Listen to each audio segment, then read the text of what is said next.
He walked into a room full of billionaires carrying a mop bucket and a secret that could save them all, and they laughed him out the door. Nathan Cross was nobody. A technician, a divorced father who smelled like soldering wire and cheap coffee.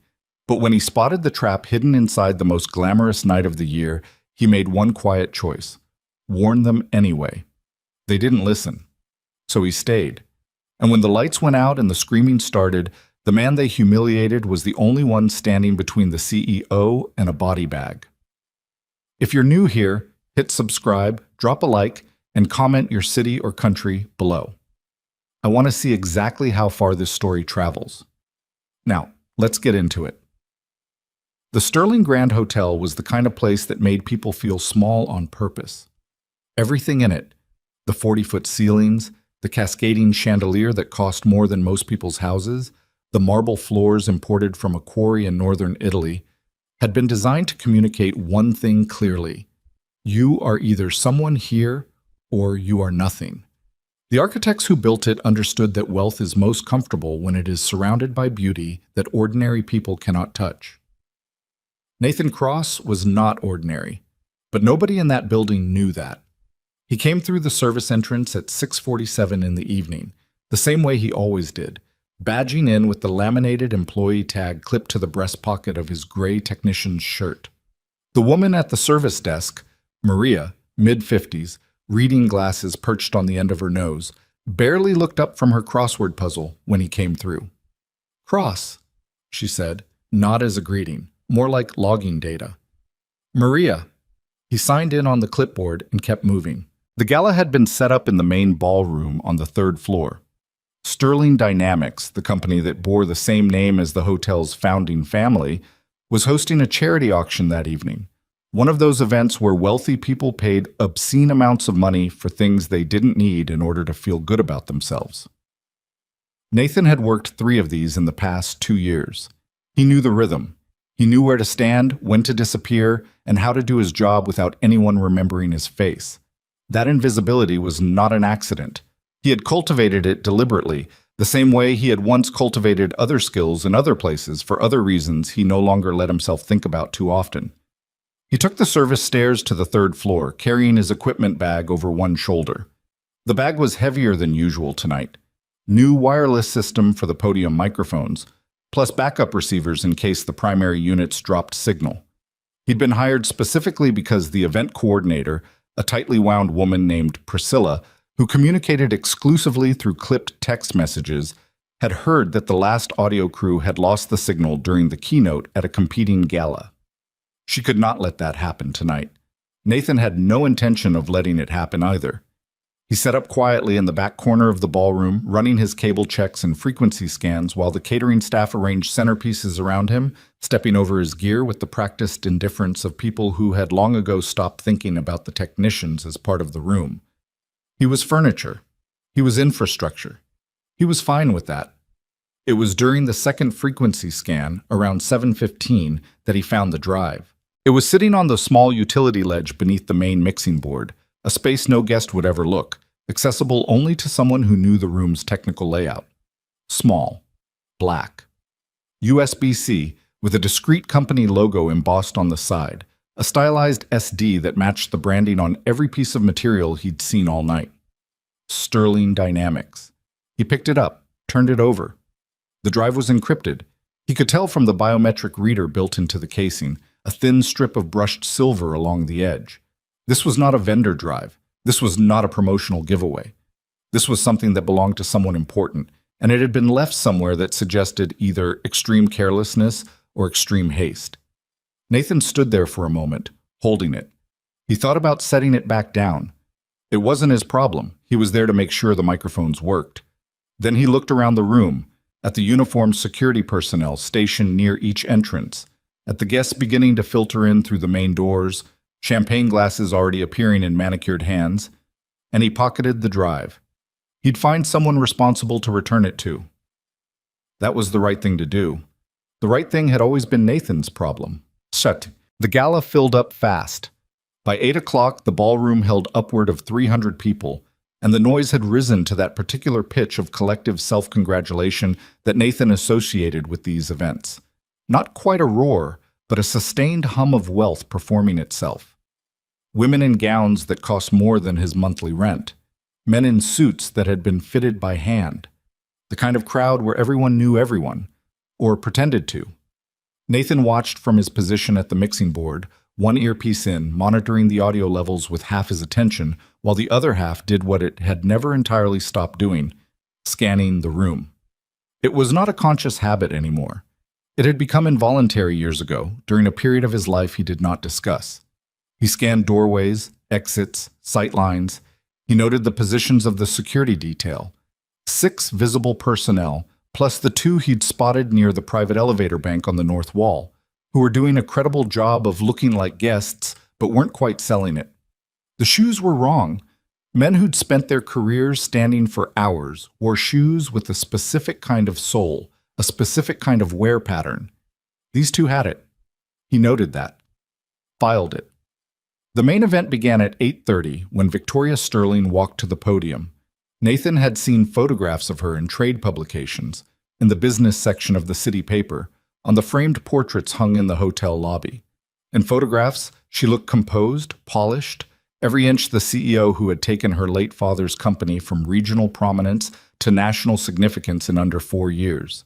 Impressive, by any standard. The kind of woman whose portrait got hung in lobbies. In person, she looked tired. Not in a way most people in that room would notice. They were looking at the gown, the posture, the practiced confidence of a 30-year-old who had spent her adult life in rooms that were designed to intimidate her. But Nathan noticed the slight tension behind her eyes, the micro-expression of someone managing a headache or a weight they hadn't set down in a while. She stood at the podium, and she spoke well, and she smiled at the right moments. And Nathan thought, she's working hard tonight.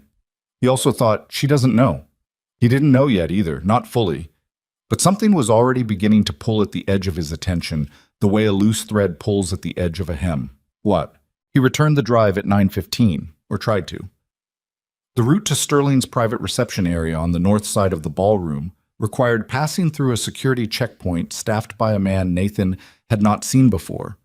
Tall, thick through the chest, with the particular stillness of someone who had been trained to project dominance through the absence of movement rather than the presence of it. He wore a communication earpiece and a suit that fit him well enough to suggest serious money behind his outfit. Nathan approached directly. He'd learned a long time ago that hesitation signals guilt. "Excuse me," Nathan said. "I found this near the main mixing board. It looks like it belongs to Ms. Sterling's office." The man looked at the drive, then at Nathan's shirt, which had the audio company's logo on the chest and a coffee stain near the second button. "You're the sound guy," the man said. "Audio technician, yeah." "Give it here." Nathan held the drive out. The man took it without looking at it again, already turning back toward his post. "I'd recommend confirming it gets to someone who can verify the chain of..." "I've got it." Flat. Not aggressive, just final. Nathan nodded. "All right." He walked back toward the mixing board. He'd done what he could. It wasn't his problem anymore. Except 30 seconds later, as he settled back in front of his equipment, he noticed that the man he'd given the drive to had not passed it to anyone. He was standing in his original position with his hands clasped in front of him, the same posture as before, and the drive was gone. Not passed along. Gone. Pocketed. Nathan picked up his equipment clipboard, began writing something that didn't need to be written, and watched. It was the elevator that finally pulled all the threads together. The Sterling Grand's north wall featured a bank of 4 elevators serving the public floors. Adjacent to these, accessible only via a dedicated keycard, was a 5th elevator. The private executive car, used exclusively for the family's personal access to the penthouse and the hotel's private function spaces. Nathan knew about it because the event coordinator had flagged it in the pre-event briefing as a potential signal dead zone for wireless audio. At 9:40, a maintenance cart appeared near the private elevator. 2 men in gray uniforms, the hotel's standard maintenance livery, began working on something near the elevator's exterior panel. Routine, on the surface. Plausible. Except Nathan had checked the maintenance schedule as part of his pre-event sweep. There was nothing scheduled for the North Elevator Bank during the gala. He'd verified it specifically because the event coordinator had flagged the signal issue. He watched the two men. Their hands were wrong. You develop a particular relationship with your hands when you do physical work for a living. Electricians, maintenance workers, audio technicians, they all have it. The way you grip a tool, the way you carry your body weight when you're working in a confined space. These two men had the uniform, the cart, the tools, but their hands moved like people pretending to work, not people who actually did. And the panel they were working on, Nathan had been near enough to that elevator 3 times tonight. The panel they were focused on was not a maintenance panel. It was the emergency override. Nathan set down his clipboard. He scanned the room. Security chief, the man he'd seen coordinating the private security detail when he arrived, was positioned near the south entrance, roughly 140 feet away. Nathan had caught the man's name from a conversation between 2 of the event staff.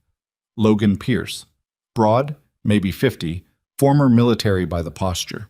Victoria Sterling was currently at a table near the center of the room, speaking with a group of guests. The private elevator was on her scheduled exit route. Nathan had overheard that detail too, from Priscilla's tightly clipped instructions to the catering team about clearing a path at 10:30. He looked at the 2 men at the elevator. He looked at the private elevator doors. He looked at Victoria Sterling, who was laughing at something a white-haired man in a tuxedo was saying. 45 minutes, maybe. Less, if the schedule ran early. He picked up the clipboard and walked toward Logan Pierce. The conversation lasted 90 seconds and did not go well. "Excuse me," Nathan said, positioning himself at Pierce's elbow without cutting in front of him. "I need to flag something to you about the north elevator." Pierce turned his head. The look he gave Nathan was the specific look of a man who has spent decades deciding, in under a second, whether a person is worth his time. "Technician? Audio. I noticed 2 men working on the executive elevator's emergency override during a window that doesn't match the maintenance schedule I was given for tonight. I wanted to—" "We swept the building," Pierce said. "I understand. I'm not suggesting you missed something during the sweep. I'm saying these men showed up after the event started, and the way they're—" "What's your name?" "Cross. Nathan Cross." Pierce looked at him for a moment. Something shifted in his expression. Not recognition, exactly. More like a door closing. "Mr. Cross, we have 30 security personnel in this building tonight. We have verified the event perimeter. If I need input from the audio crew, I'll ask for it. I'm not trying to step on your operation. I just think someone should physically verify what those 2— Davis." Pierce didn't raise his voice. One of his personnel materialized at his shoulder. "Please escort Mr. Cross back to his station." The personnel, Davis, young, built like someone who'd played college football 4 years ago and not quite stopped, stepped into Nathan's peripheral vision. Not aggressive, just definitive. From somewhere nearby, Nathan heard laughter. Not directed at him, ambient from a cluster of guests, but the timing of it hit like a thrown stone. He looked at Pierce. Pierce had already looked away. Nathan nodded once. "All right." He walked back toward the mixing board, with Davis 2 steps behind him, close enough to make the escort obvious to anyone watching. He was aware of the eyes that found him for a moment, the curious, passing attention of people who note a disruption before returning to their champagne. He sat down at the mixing board. Davis stood nearby for another minute, then drifted back toward his position.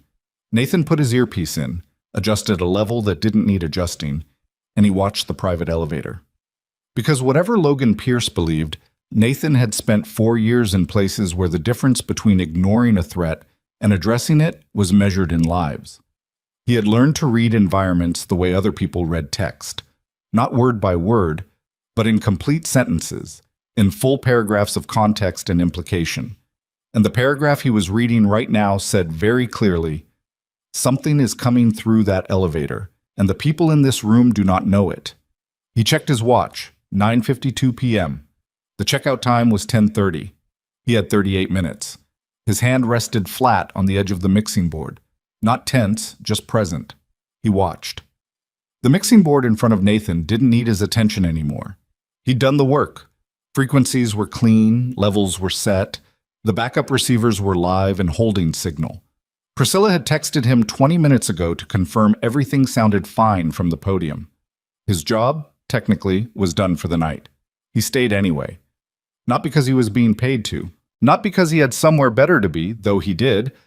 His son was at a neighbor's apartment 7 miles across the city, and Marcus always had trouble sleeping when Nathan worked late, even at 9 years old, even when he tried to pretend he didn't care. But Nathan stayed because the alternative was walking away from something he hadn't finished understanding, and he had never been able to do that.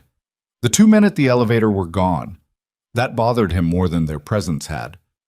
They'd packed up the maintenance cart around 10 o'clock and moved it back into the service corridor. Casual, unhurried, the way people move when they believe they are invisible. Nathan had tracked them until they disappeared through the service door, and then he'd given it 90 seconds before crossing the room on a diagonal path that looked, he hoped, like a technician heading toward the secondary speaker array on the north wall. He stopped at the elevator panel and spent 40 seconds pretending to check something on his clipboard while actually looking at the emergency override housing. The panel had been relocked, clean, no obvious tampering. Someone who glanced at it would see nothing wrong. Nathan crouched slightly, angled the clipboard to block his face from the nearest camera, and looked at the lower edge of the housing. A scratch. Fresh. The metal was bright where the coating had been scraped, not oxidized. And the indicator light on the override panel, which should have been a steady amber, was cycling, almost imperceptibly. A pulse, maybe once every 4 seconds, that the ambient lighting in the corridor turned nearly invisible. He straightened up. Kept walking. Made it look like he'd found what he came for and moved on. The override had been modified, not disabled. That would have triggered an alarm in the hotel's security command center. Modified. Reprogrammed, possibly. The kind of work that required someone who knew exactly what they were doing and had the right equipment to do it without leaving an obvious trace. This was not improvised. This had been planned. Nathan walked back toward his station, and while he walked, he let himself think about the drive. Oh, he hadn't meant to think about it. He'd made the decision to return it and move on, and he'd done that, and the outcome had been what it was. But the man who'd pocketed it, the one stationed at the entrance to Victoria's private reception area, was not in his original position anymore. Nathan had noticed that at 9:50, without registering it consciously, the way you notice when a piece of furniture has been moved but don't think about it until later. Now he thought about it. The man had the drive. The drive was encrypted, biometric. Whoever had placed it on that ledge beneath the mixing board had put it there deliberately. Close enough to the audio setup that it would be found by a technician rather than a guest, but not so close that it looked like it had been dropped accidentally. Hidden, but findable. The kind of placement that says, I need this retrieved without making a scene, which meant whoever hid it there had expected to retrieve it themselves, or had expected a specific person to find it. And instead, Nathan had found it. And instead of it going back to someone who knew what to do with it, it had gone into the pocket of a man who was now no longer at his post. Nathan thought about the maintenance cart, the elevator override, the displaced security guard, the drive. He thought about the fact that in the 2.5 hours he'd been in this building, he had seen 6 things that did not belong, and every single one of them was north of the ballroom's center line, clustered around Victoria Sterling's planned exit route, like stones placed across a river. He sat down at the mixing board, put his hands on his knees. You don't know this room, he told himself. You don't know these people. You read a maintenance schedule off a briefing sheet and you watch 2 guys push a cart. That's not intelligence. That's paranoia dressed up as pattern recognition. He'd been told something like that before, by people with more authority than Logan Pierce, by people who'd had folders full of documentation to support their certainty that Nathan Cross saw threats where there were none, that his instincts had led him wrong, that his career and his judgment were not to be trusted. He'd believed them for a while. It had cost him. He looked at the private elevator. The indicator light above the doors was cycling wrong. He could see it from here, faint, barely perceptible, but wrong. The same wrong pulse he'd seen on the override panel. His jaw tightened. 25 minutes. Bamsid. The man's name was Damian Mercer, though Nathan didn't know that yet. Nathan knew him only by the quality of his stillness, the way he stood near the far end of the private reception corridor without appearing to stand there, one hand loosely holding a champagne flute he'd been nursing for the better part of an hour. He wore a suit that was subtly better than the other suits in the room, the kind of upgrade most people couldn't articulate but felt. He smiled when smiled at. He moved when he needed to move. He was very good at being in a room without being in it. Nathan had picked him up at 9:30, initially cataloging him the way he cataloged everyone else. Potential civilian, not a threat. But in the last 20 minutes, Mercer had shifted position 4 times. Each shift brought him marginally closer to the north side of the room, to the corridor that connected the ballroom to the private elevator bank. He never moved in a straight line. He moved the way water moves around an obstacle, finding the path of least resistance, never drawing attention to his direction. Nathan watched him circle a group of guests near the north corridor entrance, laughing at something someone said, touching a man's arm in the way you touch someone's arm when you want them to remember you as warm. Then he was past the group and he was in the corridor. Nathan glanced toward Logan Pierce's position. Pierce was occupied. A woman in a green gown was speaking to him with the body language of someone who was not going to be brief. And Pierce, whatever his faults, was a professional, and professionals did not brush off guests at their principal's events. Nathan stood up. He took his time. No urgency in his body. He picked up his equipment bag, slung it over one shoulder, and made his way toward the north corridor, using the room's perimeter rather than cutting through the center. He passed a waiter, nodded to a cater waiter who was stacking empty glasses onto a tray, reached the corridor entrance and turned into it as though he had a destination in mind, and that destination happened to be in this direction. The corridor was quieter than the ballroom, softer lighting. The carpet was a deep charcoal, the walls lined with framed photographs of the Sterling family across generations, black and whites from the hotel's early years giving way to color as the decades progressed. Victoria's face appeared about a third of the way down the wall, teenage, in a photograph beside a man who must have been her father. She looked serious in it, not sad exactly. Just serious, like someone who understood early that the world was going to ask a lot from her. Mercer was near the end of the corridor, speaking quietly to the guard Nathan had given the drive to. The guard had his back to Nathan. Mercer saw Nathan immediately. His eyes went to him and held for a fraction of a second before he continued talking, the smoothness of the transition so practiced that anyone watching casually would have seen nothing. Nathan stopped at the framed photograph 3 feet to his left and pretended to look at it. He couldn't hear what they were saying. He was too far. But he watched Mercer's hands in his peripheral vision, and he saw the moment when the guard passed something to Mercer. Small, dark, fitting in a closed palm. And Mercer's hand closed around it and dropped to his side. The drive. Mercer smiled at the guard, said something final, then turned and walked back up the corridor, back toward the ballroom, and Nathan turned slightly away from the photograph as Mercer passed, just enough to reduce his profile, not enough to make the reduction obvious. Mercer went past him without slowing. Nathan looked at the photograph. Victoria Sterling, maybe 16 years old, standing beside her father in front of this hotel. Serious face, eyes that were going to have a long career of not letting things go. He made himself stand there for another 30 seconds before he moved. What Nathan understood by 10:15 was this.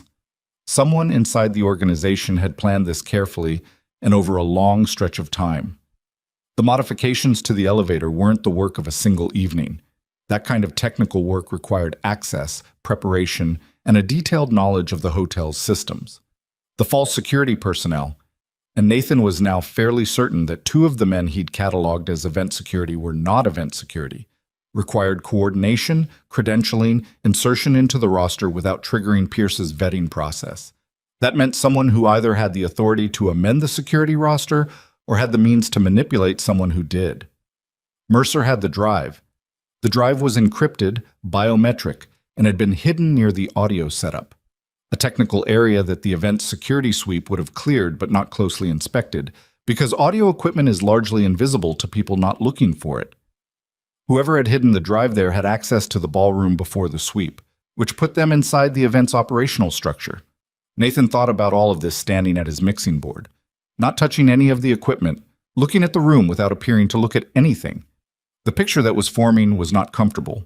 This was not a robbery. Robberies at high-end events were opportunistic, fast, and centered on extractable valuables. What he was looking at had the architecture of something else. A controlled situation designed to isolate a specific individual and apply specific pressure at a specific moment. The exit route modification, the drive retrieval, the false personnel, these were pieces of a system. A machine built to funnel one person into one place at one time. Victoria Sterling, private elevator, 10:30 departure. He looked at her across the room. She was finishing a conversation near the center of the ballroom, the white-haired man from earlier now replaced by a younger couple who seemed genuinely delighted to be talking to her. She was smiling back at them, and it looked from this distance like a real smile this time, not the managed one from the podium. Like something in the conversation had caught her off guard in a way she appreciated. She did not know. Nathan looked toward the north corridor, back to Victoria, back to the elevator indicator light, visible through the corridor entrance, still cycling wrong. He thought about Logan Pierce, who had dismissed him with the particular efficiency of someone who had made that kind of decision 10,000 times and been right 9,999 of them. He thought about the woman at the service desk who hadn't looked up from her crossword. He thought about Marcus, 9 years old, asleep by now probably, at the neighbor's apartment with the nightlight on in the hallway because Marcus said he was too old for nightlights, but always left it on anyway. He thought about the last time he had been certain about something in a room full of people who were certain he was wrong and what had happened after. He pulled out his phone, opened it, found the event coordinator's contact, Priscilla, and typed, "Need 2 minutes with security lead, not about audio, urgent." He sent it, looked up. Priscilla was visible near the catering station, phone in hand. He watched her read the message, watched her face going through a micro-calculation. The inconvenience of it, the uncertainty of what urgent meant from the sound guy, the possibility that ignoring it would create a bigger problem than addressing it. She glanced up, found him across the room with the practiced efficiency of an event coordinator who always knew where her crew was, and gave him a look that said, "This better be worth it." She started moving toward Pierce.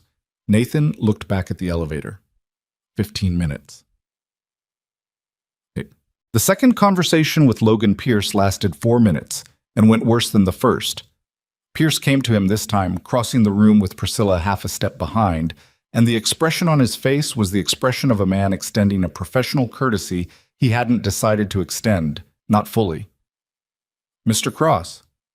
Not warm, not hostile, somewhere in the middle that was actually harder to work with than either. "Priscilla says you have something." "2 things," Nathan said. He kept his voice low and level, the way you speak when you need someone to hear the content of what you're saying, rather than the urgency of how you're saying it. "The private elevator's emergency override panel has been modified. I checked it at 10 after 10. The indicator light is cycling on a 4-second pulse that doesn't match the hotel's standard system behavior. And the man you stationed at the reception corridor entrance, the one I gave the drive to, passed it to a guest about 20 minutes ago. A man in a dark suit, mid-40s, well-built, been working the north side of the room all night." Pierce looked at him. "You've been watching my personnel," he said. "I've been watching the room. It's a habit." "A habit." Pierce glanced at Priscilla, who was doing her best to look like she wasn't there, then back at Nathan. "What's your background, Mr. Cross?" "Audio technician." "Before that?" Nathan held the eye contact. "That's not relevant to what I'm telling you." Something shifted in Pierce's face. Not much. A millimeter of recalibration. "The elevator was inspected at 7 p.m. and again at 9. Our people cleared it." "I'm aware of that. I'm telling you, the panel shows signs of modification that post-date your 9 o'clock sweep. Someone went into that override housing between 9 and 10, and I watched 2 men in maintenance uniforms do it." "You watched them?" "Yes." "From your position at the mixing board?" "Yes." Pierce was quiet for a moment.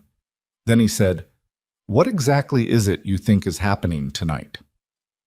"I think someone inside this event's logistics has spent a significant amount of time setting up a situation designed to isolate Ms. Sterling at the moment she uses that elevator.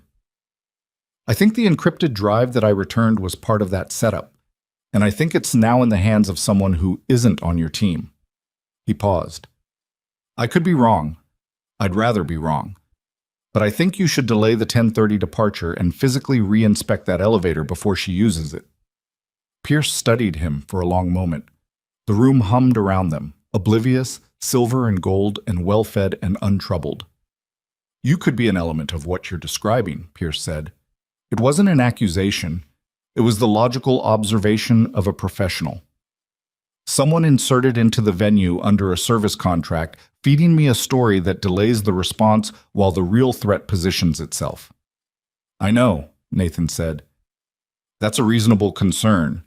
Run me. Right now if you want. My name, my badge number, the company I work for. You'll have a clean file. Nothing in it that contradicts what I'm telling you. A clean file can be manufactured. Yes, everything I'm saying to you can be part of a deception. If it is, you'll know in about 15 minutes when nothing happens and you'll have wasted some time." He held Pierce's gaze. "But if it isn't, I heard you the first time," Pierce said. He looked away. His hand moved to his earpiece. Nathan waited. Pierce said something low into the comm, too quiet to catch. Then he looked back at Nathan. "Stay at your station." It was not an agreement. It was not a refusal. It was the response of a man buying 30 seconds to make a decision, which was 30 seconds more than Nathan had had 5 minutes ago. He went back to his station. He put his hand flat on the edge of the mixing board and watched the clock on his phone read 10:19 and thought about the way the indicator light was cycling on the elevator panel, 4-second pulse, and thought about the two men and their maintenance cart and their wrong hands, and thought about Mercer's closed fist and the dark shape that had disappeared into it, and thought about Marcus asleep in someone else's apartment with the hallway light on. He thought, 11 minutes. He thought, come on, Pierce. Across the room, Victoria Sterling was beginning to make the circuit of final goodbyes, the slow, gracious unwinding of a host from her guests that preceded a departure. She was moving toward the north end of the room, not quickly, but moving. Nathan watched the private elevator corridor. Nothing moved there. The indicator light pulsed. His phone lit up. A text from a number he didn't recognize, no contact name. 3 words. Don't touch it. He stared at the screen. Then he looked up, slowly, and scanned the room. Every corner, every face turned in his general direction. Every person who might be holding a phone pointed toward him or watching for his reaction. He found Mercer at the ballroom's east entrance. Not looking at him, looking at Victoria Sterling with the patient, settled attention of a man who knew exactly how the next 11 minutes were going to go. Nathan's thumb moved to dial Pierce's number. His phone went dead. The screen didn't go dark. It froze, locked, completely unresponsive. He pressed the home button. Nothing. Power button. Nothing. He looked at the audio board and watched 3 of his wireless receivers lose signal simultaneously, the signal meters dropping to 0, and he understood that the jamming had started, which meant the timeline had moved up. He was already standing when the lights in the north corridor went out. The north corridor went dark, and the ballroom didn't notice. That was the design of it. The lighting failure was contained, surgical, affecting only the stretch of hallway between the ballroom's north entrance and the private elevator bank. To the 300 people still working their way through the evening's final hour, nothing had changed. The chandeliers still burned. The string quartet that had been playing softly in the far corner was still playing. The bar was still open. Whatever was happening on the other side of that corridor wall was invisible to everyone who mattered, which was precisely the point. Nathan was already moving when the lights dropped. He didn't run. Running in a ballroom full of wealthy people creates attention, and attention was the one thing he could not afford right now.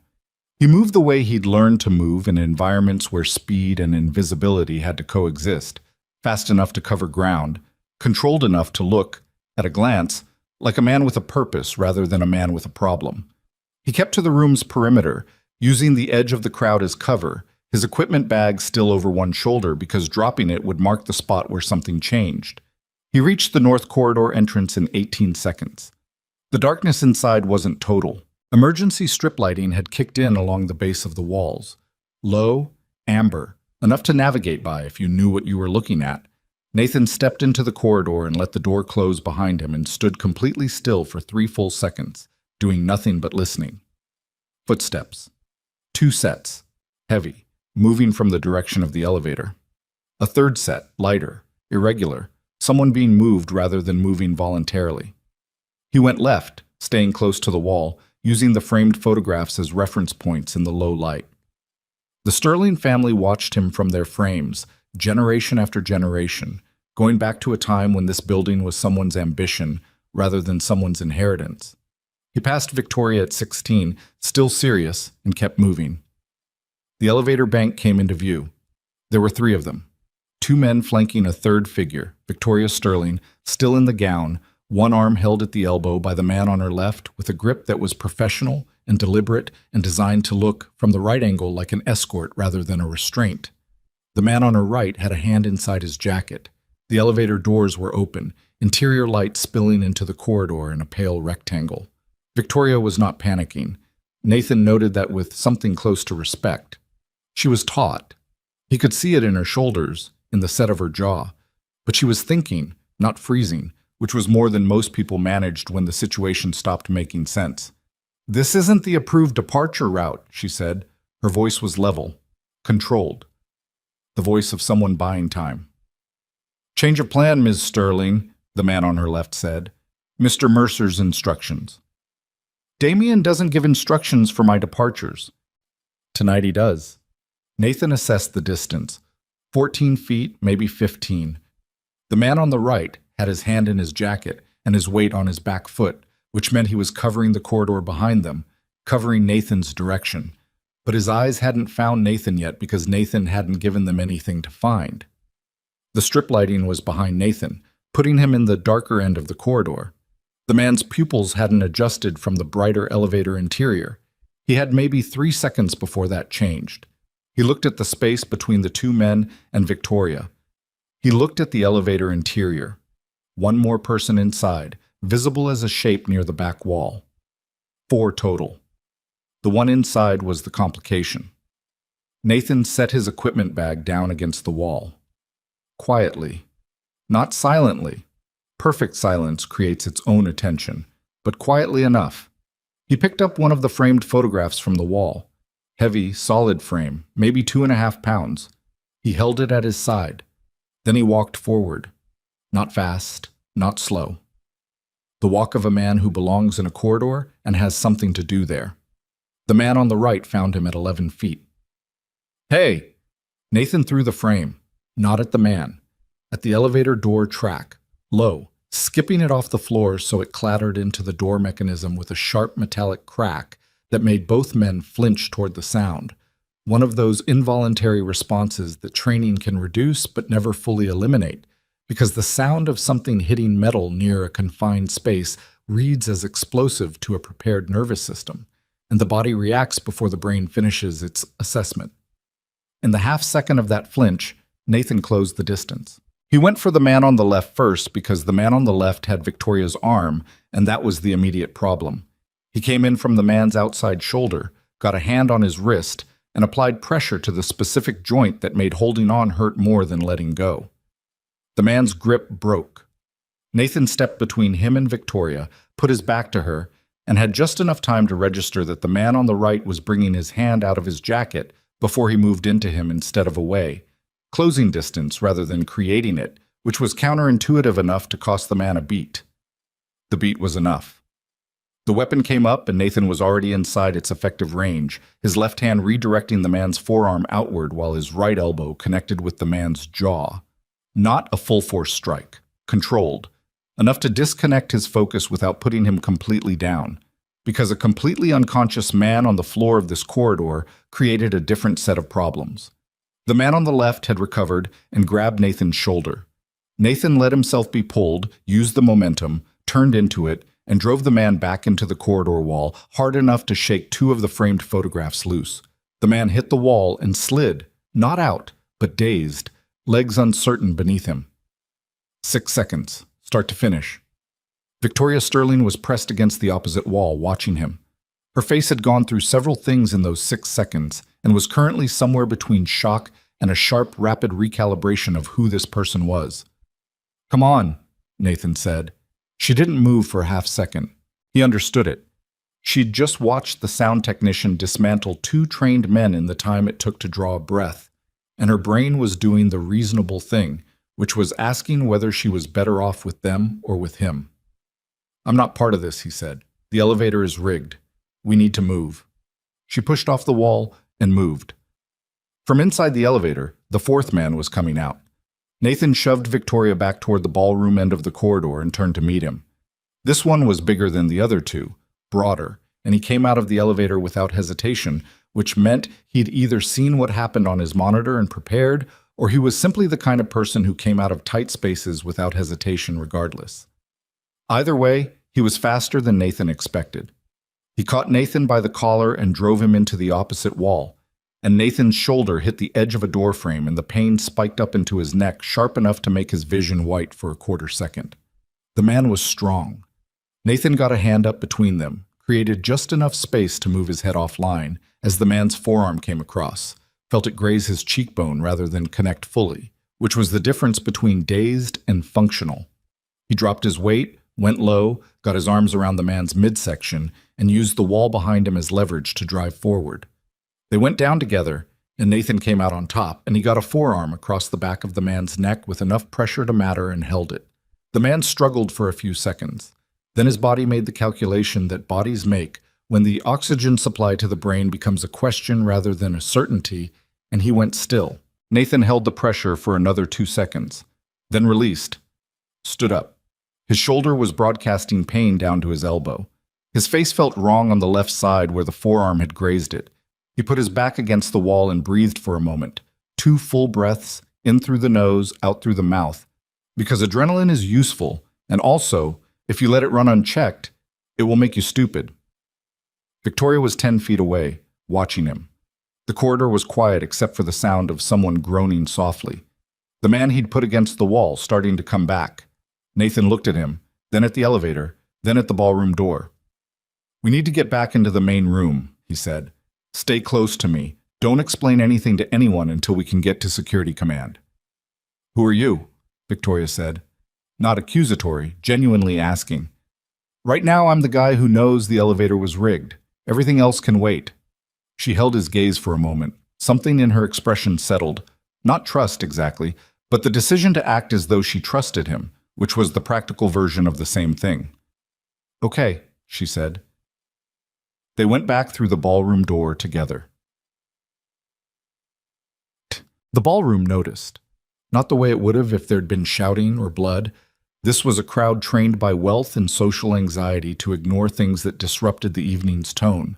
But Victoria Sterling reappearing through the north corridor door without her scheduled escort, accompanied by a man in a technician's shirt whose face was already beginning to show the early bruise of a graze along the cheekbone, did not go unnoticed. Heads turned. A ripple moved through the nearest cluster of guests. The string quartet kept playing because no one had told them to stop. Logan Pierce found them in 11 seconds. He came across the room fast, 2 of his personnel flanking him, and his face had the expression of a man who was processing several things simultaneously and not liking the conclusions he was reaching. "Ms. Sterling, Damian Mercer," Victoria said. "Find him, right now. Don't let him leave this building." Pierce's eyes went to Nathan, took in the bruised cheek, the posture, the equipment bag that was no longer over Nathan's shoulder. His jaw moved slightly, like he was revising something. "What happened in that corridor, he said. 3 of your event security personnel attempted to force Ms. Sterling into the private elevator," Nathan said. "1 more was waiting inside. The elevator override was modified earlier tonight. I flagged it to you at 10:19. The jamming started at approximately 10:22, and your window to respond closed before you could act on it." He kept his voice even, not accusatory, just factual. "The men in the corridor need to be secured before they move. The one inside the elevator is still in there, as far as I know." Pierce was already talking into his earpiece. Victoria put her hand on Pierce's arm. "Logan, the drive. The encrypted drive. Nathan found it earlier tonight and tried to return it. Mercer's man intercepted it. Wherever Mercer is, the drive is with him." Pierce looked at her, then at Nathan, then back at her. "You know this man?" "I know him now," she said. Something crossed Pierce's face. It might have been the beginning of an apology, or it might have been the suppression of one. He was not the kind of man who apologized easily, and the evening wasn't over yet. "Mr. Cross," he said, "Bites, stay close." "I wasn't planning on going anywhere," Nathan said. atroce. The next 12 minutes were controlled chaos in the specific way that well-trained people create chaos. Purposeful, compartmentalized, ugly around the edges. Pierce's team secured the north corridor. The 3 men Nathan had put down were flex-cuffed and moved to a service room. The fourth, in the elevator, offered a brief resistance and then didn't. Pierce confirmed, via the hotel's security command center, that the elevator override had in fact been tampered with. The modified programming would have stopped the car between the 3rd and 2nd floors and held it there, locked from exterior operation, for a window of approximately 20 minutes before the hotel's failsafe would have kicked in. 20 minutes was enough time to do whatever Damian Mercer needed to do. Nathan stood in the security command center on the 2nd floor and watched the camera feeds while a woman named Chen, Pierce's technical lead, sharp and quick and not interested in pleasantries, worked through the hotel's system logs to reconstruct the evening surveillance gap. Cameras on the north corridor went offline at 9:47, she said, not looking up from her screen. Rebooted at 10:18, which is why your window on the override panel showed clean when Mr. Pierce sent someone to verify it at 10:20. I looked at it at 10:10, Nathan said. The scratch on the housing was still bright. Right, they went in at 9:47 and were done by 10:10, 13 minutes to modify an encrypted federal-grade override system. She looked up briefly. That's not amateur work. No, Nathan agreed. It's not. Pierce came through the door. Mercer's not in the building. He moved out through the south service entrance at 10:17, 6 minutes before the jamming started. He had a 3-minute head start before we knew anything was wrong. Victoria Sterling was sitting in the command center's secondary chair, shoes off, which was the first time all evening that Nathan had seen her look exactly like a 30-year-old woman instead of the CEO of a significant corporation. The gown was slightly torn at the left seam, where the man had gripped her arm. She was looking at the camera feeds on the main screen, her expression doing several things that she wasn't quite managing to control. He planned this from outside, she said. It wasn't a question. The execution, yes, Pierce said. He needed to be clean when investigators arrived. Inside enough to run it, outside enough to deny involvement. He looked at Nathan. The drive. He has it, Nathan said. What's on it? Victoria answered. I don't know what it was doing here tonight. It belongs to our legal archive system. It's the kind of drive that holds board documentation, executed contracts, succession protocols. She paused. If Damian had access to the archive credentials, he's been your operations director for 4 years, Pierce said quietly. She looked at him. Yes. The room was quiet for a moment, except for Chen's keyboard. Nathan looked at the camera feed showing the hotel's south service corridor. Empty now, the door at the far end closed. Whatever advantage Mercer had built himself in the last 4 years, walking out through it 20 minutes ago. He thought about the drive. He thought about a biometric encrypted drive belonging to a corporate legal archive, placed beneath an audio mixing board at a high-end charity gala by someone who'd had access to the room before the security sweep, someone who'd needed it retrieved without attracting attention, or alternatively, someone who had been trying to get it out of Mercer's reach and had run out of time and options. Ms. Sterling, he said, who else had access to the legal archive system? She looked at him. What do you mean? The drive was hidden on my side of the mixing board. Not dropped, not lost, placed.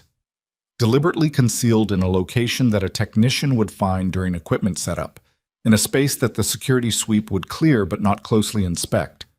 Someone put it there intentionally. He watched her face. Someone who wasn't Mercer. The silence this time was different. It had weight. Victoria's eyes went to Pierce, then to the floor, then back to Nathan, and in her expression there was the particular exhaustion of a person arriving at a conclusion they'd been avoiding. My assistant, she said. Elena. She handles the archive credentials for my office. Where is she tonight? She was supposed to be here. She sent me a message at 9 o'clock saying she wasn't feeling well. A pause. She never sends messages like that. She comes in with 101 fever and sends messages like that. She knew, Nathan said. Not an accusation, just the shape of it, settling into place. She knew what Mercer was planning, or part of it. She got the drive out of wherever he had it and hid it where she thought it would end up in the right hands. She hid it with the audio equipment, Pierce said slowly, because she knew that if anything went wrong with the event's sound system, building security would review the mixing board area. She was creating a recovery point. It didn't end up in the right hands, Victoria said. It ended up in Mercer's. It ended up in mine first, Nathan said, and I made sure someone knew about it. Another silence. Chen's keyboard had stopped.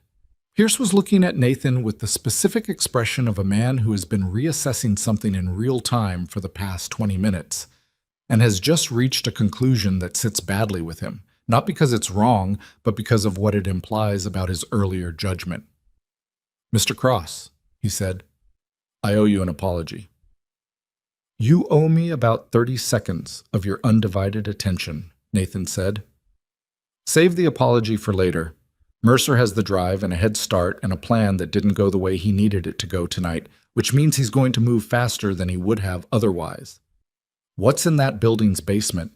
Pierce blinked. "The evacuation system, secondary exits, emergency vehicle access, the utility corridors that connect to the parking structure." "Does Mercer know the layout?" "He oversaw the building's security consultation 3 years ago. He knows it better than most of my team." Nathan looked at the camera feeds. He found the one pointing at the basement access stairwell on the hotel's east side. The door at the bottom of the frame was slightly ajar, a thin line of light visible along its edge. "That door should be closed," Chen said from her station. "Yes," Nathan said. "It should." He looked at Pierce. Pierce looked at him. "He didn't run," Nathan said. "He came back." But the basement of the Sterling Grand was a different world from the marble and crystal above it. Down here it was concrete and conduit, exposed pipe running along low ceilings, the ambient sound of the building's mechanical systems, HVAC, water pressure, the deep electrical hum of the transformer banks that fed the event lighting upstairs. The utility corridors ran in a grid pattern beneath the hotel's footprint, connecting to the parking structure on the west side and the emergency vehicle bay on the east, functional, industrial, not designed for people who didn't need to be there. Mercer needed to be there.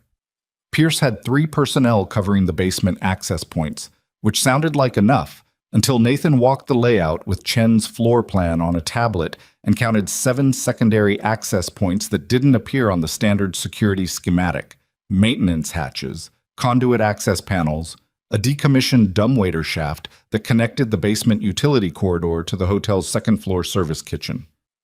"These aren't on your sweep checklist," Nathan said. "They're not marked as access points in the current building spec," Pierce said, looking over his shoulder at the tablet. "Mercer wrote the security consultation," Nathan said. "He knows which ones aren't on the checklist." Pierce made the face of a man swallowing something unpleasant. He got on his radio and started repositioning personnel. Nathan moved ahead. He wasn't supposed to. Pierce had been explicit about that. The quiet authority of a man who protects people for a living and does not enjoy civilians operating in his tactical space.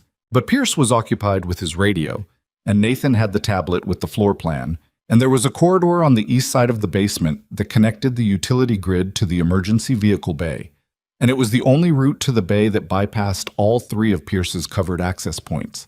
And if he were Mercer, if he were a man with a biometric drive and a plan that had partially failed, and a vehicle waiting somewhere in that bay, that was the corridor he would use. The basement was cold. Nathan moved through it the way he'd moved through other cold, functional spaces in other parts of the world that he didn't think about anymore. Low, quiet, using the sound of the building's mechanical systems as cover. The corridor bent left, then right, following the hotel's foundation line. Emergency lighting here was better than in the north corridor upstairs. Fluorescent strips in the ceiling, all of them working, casting everything in that flat, unhealthy light that makes people look wrong. He heard voices at the corridor's second bend. He stopped, pressed against the wall, listened. 2 voices. One of them was Mercer's, smooth, the voice of a man accustomed to being in charge of rooms, slightly tight at the edges now, the tightness of controlled frustration. The other was someone Nathan didn't recognize, lower, shorter responses, the voice of someone receiving instructions rather than exchanging them. Change in the vehicle, the side bay, not the main, 40 seconds. The drive is fine. Move. Footsteps. Moving away from Nathan's position toward the vehicle bay. Nathan looked back down the corridor. Pierce's personnel weren't visible yet. They were still moving into position, 40 seconds minimum, before anyone covered the side bay entrance. He pushed off the wall and moved. The corridor opened into the vehicle bay through a heavy fire door, propped slightly open with a rubber wedge. Mercer's preparation. Another detail from 3 years of consultation work, knowing which door would buy him the time he needed. Nathan went through it and into the bay. 2 vehicles. A black SUV with the engine running, exhaust hanging in the cold air, a man in the driver's seat visible through the windshield, and Mercer, 10 feet from Nathan, in the process of opening the passenger door, the drive in his left hand. He saw Nathan at the same moment Nathan came through the door. For a half second, neither of them moved. Mercer's face ran through a rapid sequence: surprise, calculation, the decision about what surprise meant in terms of what came next. "You should have gone home," Mercer said. "Not theatrical, just a fact." "Probably," Nathan said. Mercer made a small movement with his right hand, and Nathan registered that his right hand had been inside his jacket, and he moved before the calculation was finished because, in his experience, the calculation was always slower than the action, and he'd learned that in a way that didn't leave room for debate. He crossed the 10 feet fast, went inside the right hand's arc, got his hand on Mercer's wrist and locked it, used the momentum of Mercer's own draw to turn the man's body outward rather than in. Mercer was fit, trained by someone, and he didn't panic, which made him more dangerous than the men upstairs, and also slightly more predictable, because trained people have patterns. Mercer went for Nathan's knee with his left foot, a clean practice sweep attempt. Nathan stepped into it instead of away, absorbed the contact, and put Mercer against the SUV's hood with his arm behind his back at an angle that made resistance a simple equation of pain. The drive skittered across the concrete floor. The driver's door opened. The driver came out. The fire door came open behind Nathan at the same moment, and Logan Pierce came through it, and 2 of his personnel came through it, and the driver looked at the 2 personnel and made the specific calculation that people make when they count and the numbers don't favor them, and he put his hands up. It was not clean. Nathan's shoulder was screaming from the earlier impact, and Mercer was not going quietly. He was still pushing against the arm lock, jaw set, the desperate energy of a man watching something he'd built for years come apart in the span of an evening. But it was over, and they both knew it was over, and there is a particular kind of silence that falls when a person finally stops fighting a conclusion they've been postponing. Mercer went still. Nathan maintained the lock for another 5 seconds. Then he stepped back and let Pierce's personnel take over, and he stood in the cold vehicle bay breathing, hands at his sides, listening to the sound of the building's mechanical systems humming through the walls, steady and indifferent and ongoing. Pierce picked up the drive from the concrete floor. He turned it over in his hand, looked at it, then looked at Nathan. "Your shoulder," he said. Nathan glanced down at it. "Yeah. There's a medic upstairs." "In a minute." Pierce nodded. He looked at the drive again. Then, without ceremony, he said, "Cross, I need to know who you actually are." It was a reasonable question. It was the question that Nathan had been managing in one way or another for the better part of 6 years, deflecting it, sidestepping it, reducing himself in rooms until the question didn't arise because nobody thought to ask it. He looked at Mercer, now flex-cuffed and sitting against the SUV's rear wheel, the operations director of Sterling Dynamics, the architect of a plan that had spent months assembling itself in the space behind a polished, trusted face. He looked at the drive in Pierce's hand. He thought about the maintenance panel with its wrong indicator light, about the text that had come to his phone before the jamming killed it, about Marcus asleep in someone else's apartment with the hallway light on. "Right now," Nathan said, "I'm the guy who found your drive." Pierce held his gaze. Something in his face shifted. Not quite recognition, but the precursor to it, like a word on the tip of a tongue. And then his eyes dropped to Nathan's left wrist, where the sleeve of the technician's shirt had ridden up during the struggle. And Nathan felt Pierce's focus land there and hold, and he knew what Pierce was looking at. The scar. Old, faded, running along the inner wrist in the specific pattern that wasn't from an accident. And below it, barely visible, the small geometric mark that men in certain units put in certain places for reasons that had nothing to do with decoration and everything to do with a language that not many people spoke. Pierce's jaw moved. His eyes came back up to Nathan's face, and Nathan watched the door open behind Logan Pierce's eyes. The door to something 6 years ago, to a warehouse in a city that didn't make the news, to a moment when things had gone very wrong, and then, because of one person's decision, had not gone worse. And he watched Pierce arrive at the other side of that door, and he watched what was there stop him cold.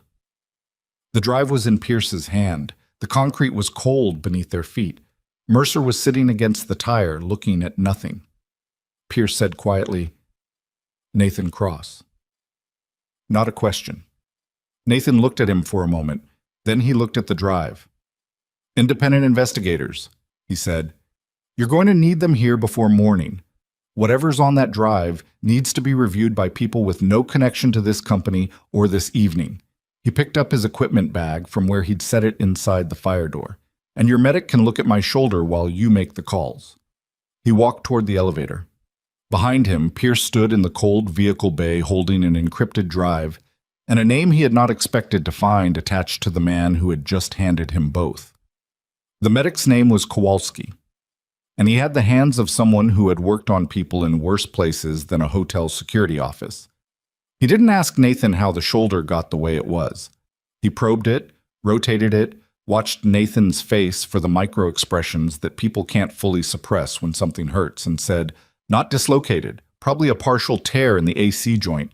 You're going to feel this for 6 weeks."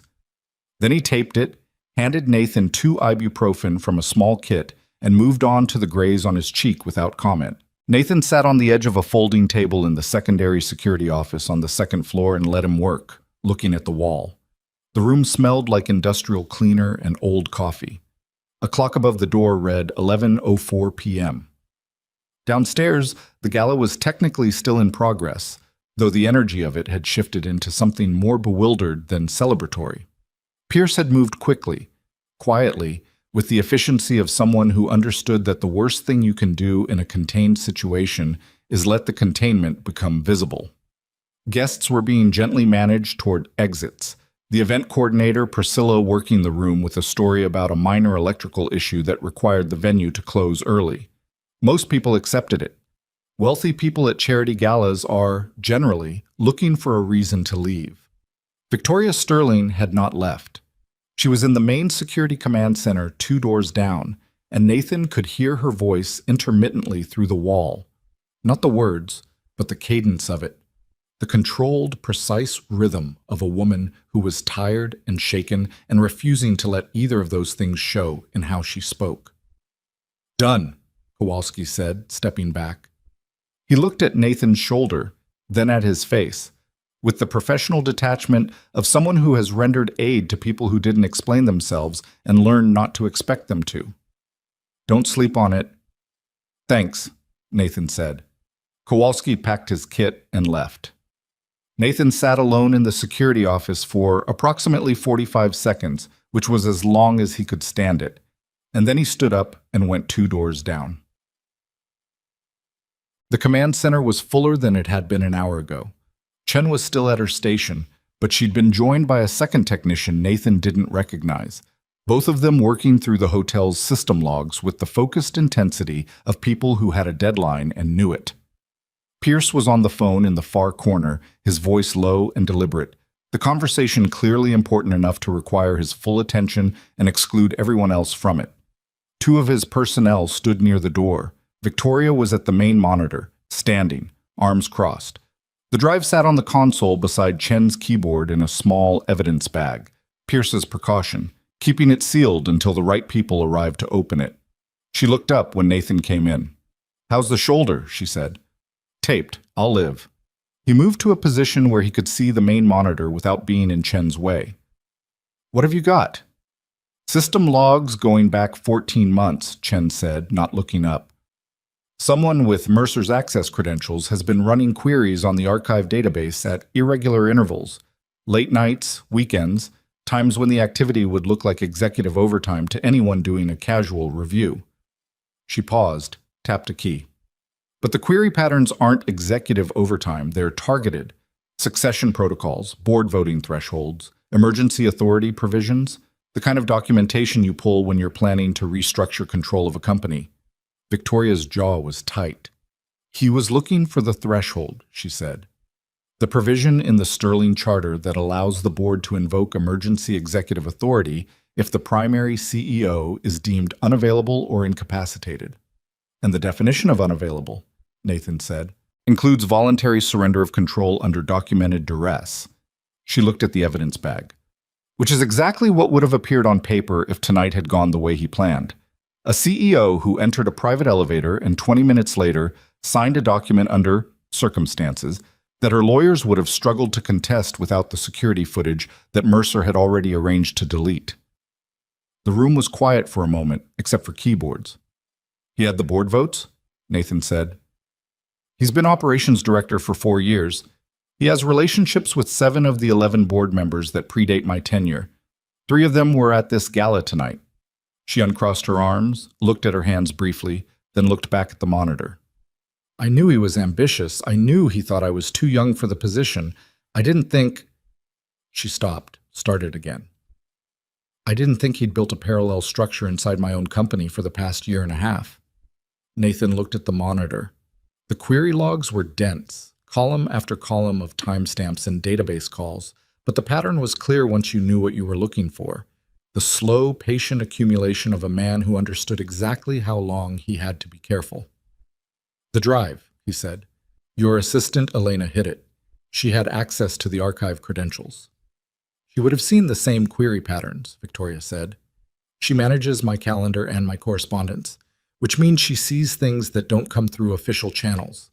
If Damien approached her at some point, or if she saw something that made her start looking, she paused.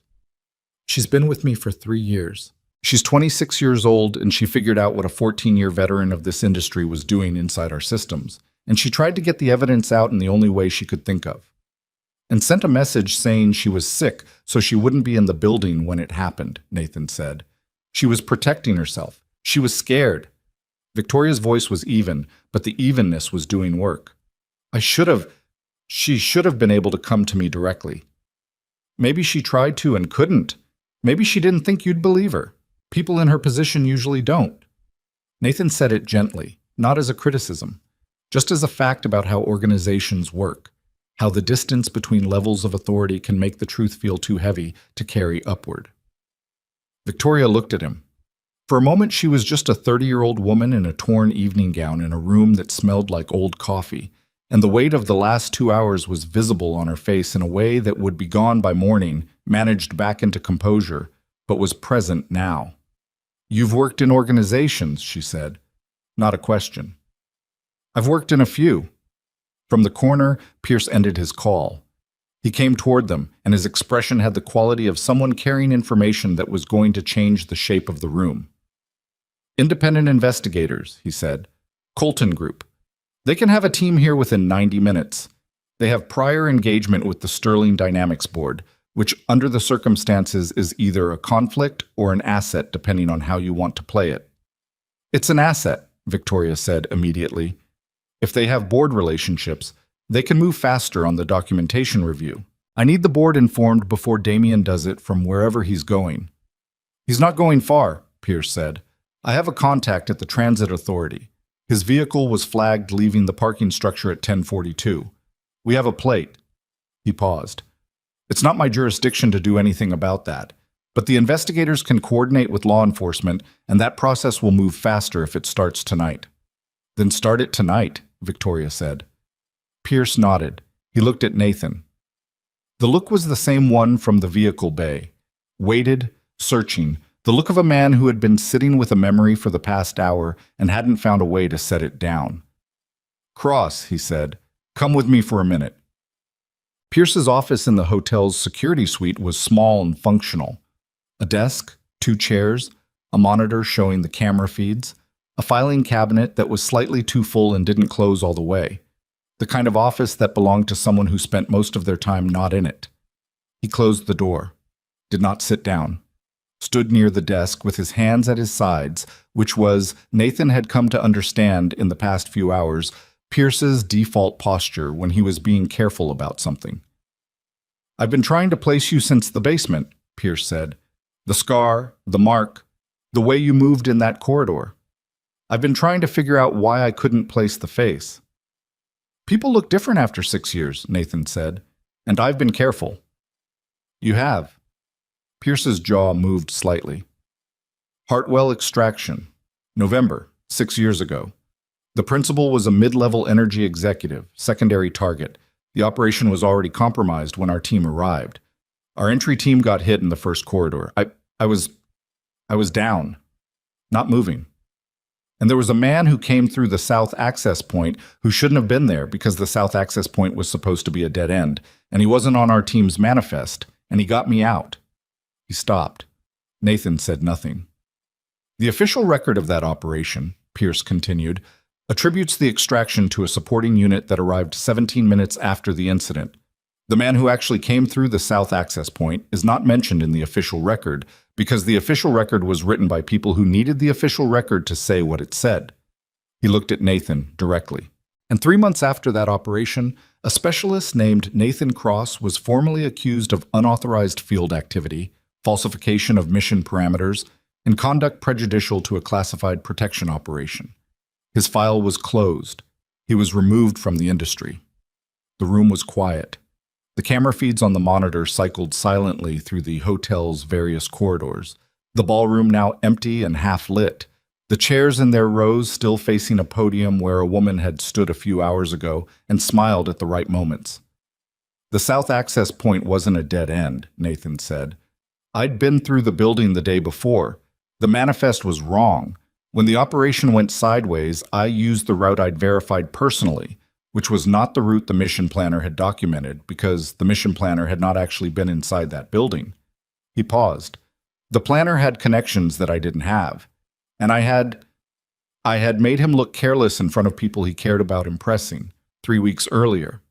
That was the actual reason my file was closed. Pierce absorbed that. I suspected something like it. At the time I tried to... He stopped, started again. I filed a supplemental report. I was told it was outside my lane. I know, I saw the supplemental report. Nathan looked at the filing cabinet that wouldn't close all the way. 3 months after I was removed, I found a copy of it in my file through a FOIA request. You were the only person who filed anything. It didn't change the outcome, but I knew someone had tried. Pierce sat down then, finally, in the desk chair. He put his elbows on the desk and looked at his hands. He was, Nathan realized, not just tired. He was doing the thing people do when they've been carrying something for a long time and the weight of it has just shifted, which is not quite relief and not quite grief, but something between, something that doesn't have a clean name. I have a son, Nathan said. He's 9. His name is Marcus. After Hartwell, after the removal, I needed something I could show up for every day without the kind of work that puts a man in a basement in a hotel at 11 o'clock at night. He said it without self-pity, just as the explanation it was. Audio work is good work. You're in rooms. You're useful. Nobody asks questions about your background if you do the job. Until tonight, Pierce said. Until tonight. Pierce was quiet for a moment. Then he said, The supplemental report I filed. Do you still have a copy? I have 3. Something that was almost a grim smile crossed Pierce's face. Smart. Paranoid, Nathan said. There's a difference. I'm working on it. Pierce looked at the monitor. The camera feed cycled. When the Colton group gets here tonight, I want you in the room. Not as a witness, as someone whose account of this evening is on record with investigators who are not connected to anyone who has a reason to manage it. He looked at Nathan. There are people who will want tonight's narrative to be as simple as possible. Mercer acted alone, anomalous event. Internal protocols handled it. They will not want a detailed account from a former specialist that opens questions about how an encrypted archive drive ended up under a mixing board and how 2 official security sweeps missed a modified elevator override. Because those questions lead to other questions, Nathan said. They lead to questions about Mercer's access, and Mercer's access was authorized by a board that includes people who will not enjoy scrutiny. Pierce leaned back slightly. I'm telling you that because you should know what you're walking into if you decide to be in that room tonight. Nathan looked at the camera feeds. The empty ballroom. The north corridor. Lights restored now. The framed photographs still hanging in their positions, slightly crooked from where the men had hit the wall during the struggle. He thought about 6 years of careful invisibility. About a FOIA request, and 3 copies of a supplemental report in a folder at the back of a filing cabinet in his apartment. About the particular weight of carrying something true that nobody in a position to act on it had been willing to receive. He thought about Marcus, 9 years old, nightlight in the hallway, a father who came home smelling like soldering wire and didn't talk about what he'd done before, because the before was a closed room, and Nathan had decided to keep it closed, for his son's sake, as much as his own. You could spend your whole life managing a closed room, making sure no one opened it, making sure the edges didn't show, making sure that what was inside it didn't get out and contaminate the careful, ordinary life you'd built around it. Or a night could come along and open the door anyway, and then you had a choice about what you did next. I'll be in the room, Nathan said. Yeah. The Colton group arrived at 12:40 a.m. There were 4 of them, a lead investigator named Hargrove, late 50s, the methodical energy of someone who had reviewed a great many documents in a great many difficult situations, a forensic technician who went straight to Chen's station without speaking to anyone, a legal specialist who asked for coffee and then didn't drink it, and a 4th person, a woman named Park, who said nothing for the first 30 minutes and then asked, quietly and precisely, a question about the elevator override modification that demonstrated she understood exactly what had happened better than anyone who had asked questions in the preceding 2 hours. Nathan respected that. The person in the room who says the least and then asks the most precise question is usually the one you need to be paying attention to. The review took 3 hours. The drive was opened, Victoria's biometric, her print, the authentication process completed under the investigator's observation. What was on it confirmed and exceeded what Chen's system log analysis had suggested. Mercer had not just been reading the archive. He had, over a period of 14 months, created a parallel set of documents inside the system. Board authorizations, executive directives, a signed emergency succession order that bore Victoria Sterling's digital signature on a date when she had been, according to her calendar, presenting at a conference in a different city. A forged signature. On a document that would have transferred interim executive authority to the operations director in the event of the CEO's documented unavailability. The document was dated 6 weeks ago. Mercer had been waiting for the right moment to surface it. Tonight was the moment, Hargrove said, looking at the screen with the expression of a man who had seen variations of this before and had not become entirely accustomed to it. He needed her to enter that elevator. He needed the 20-minute window. And then this document appears in the system with a timestamp that precedes tonight by 6 weeks, establishing a paper trail that says the succession was already legally authorized. He would have had board members who could testify to being informed of the succession process in advance, the legal specialist said, still not drinking his coffee. 3, possibly 4, depending on how far his conversations had gone. It would have created a contested record, her word against a documented trail and multiple corroborating witnesses. Victoria was sitting in a chair near the window which looked out onto the hotel's rear courtyard, dark now, the fountain in its center turned off for the night. She had changed at some point in the last 2 hours. Someone had found her a hotel robe to wear over the gown, which she'd accepted with the gratitude of someone whose threshold for standing on ceremony had been fully exhausted. She looked at the forged signature on the screen. "He signed my name," she said. "He had my digital credentials. He had been inside my system for over a year, and I did not—" She stopped, pressed her lips together. "I should have caught this." "Your assistant caught it," Nathan said from his position against the far wall. She looked at him. "Elena caught it," he said. "She didn't have your resources. She didn't have your authority. She had probably been trying to figure out how to tell you for weeks or months before tonight. And when tonight arrived, she found a way to get the evidence out the only way she could manage. She hid it in the one place she could access quickly, in a part of the venue she knew would be technically swept but not thoroughly searched." He paused. She's 26 and she was scared and she still found a way. Victoria held his gaze for a long moment. Then she looked back at the screen. I want her protected, she said to Hargrove. Whatever her legal exposure is for accessing the archive without authorization, I want it addressed. She acted in good faith. We'll note it, Hargrove said. I don't want it noted, I want it resolved. Hargrove looked at her over the top of his reading glasses. Yes, Ms. Sterling.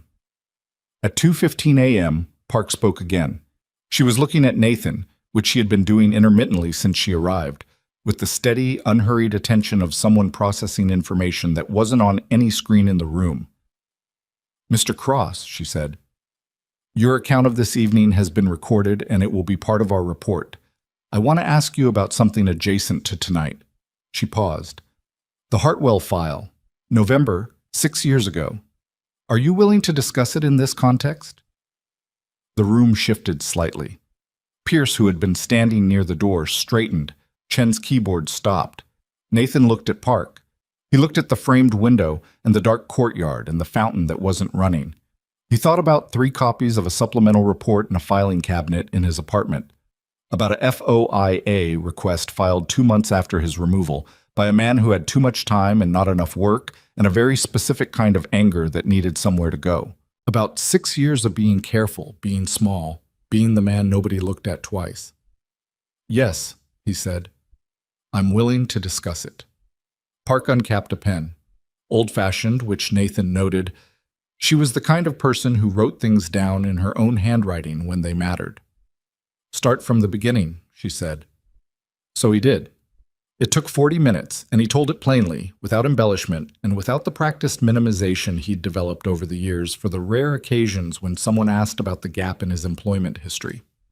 He told it as it had happened. The building, the manifest error, the south access point, the planner's report, the accusation, the removal. He told it in the same voice he used for everything else, even, not performatively calm, but actually calm, the way you are about things that happened long enough ago that the heat of them has changed into something cooler and more durable. When he finished, Park's pen had not stopped moving once. The room was quiet.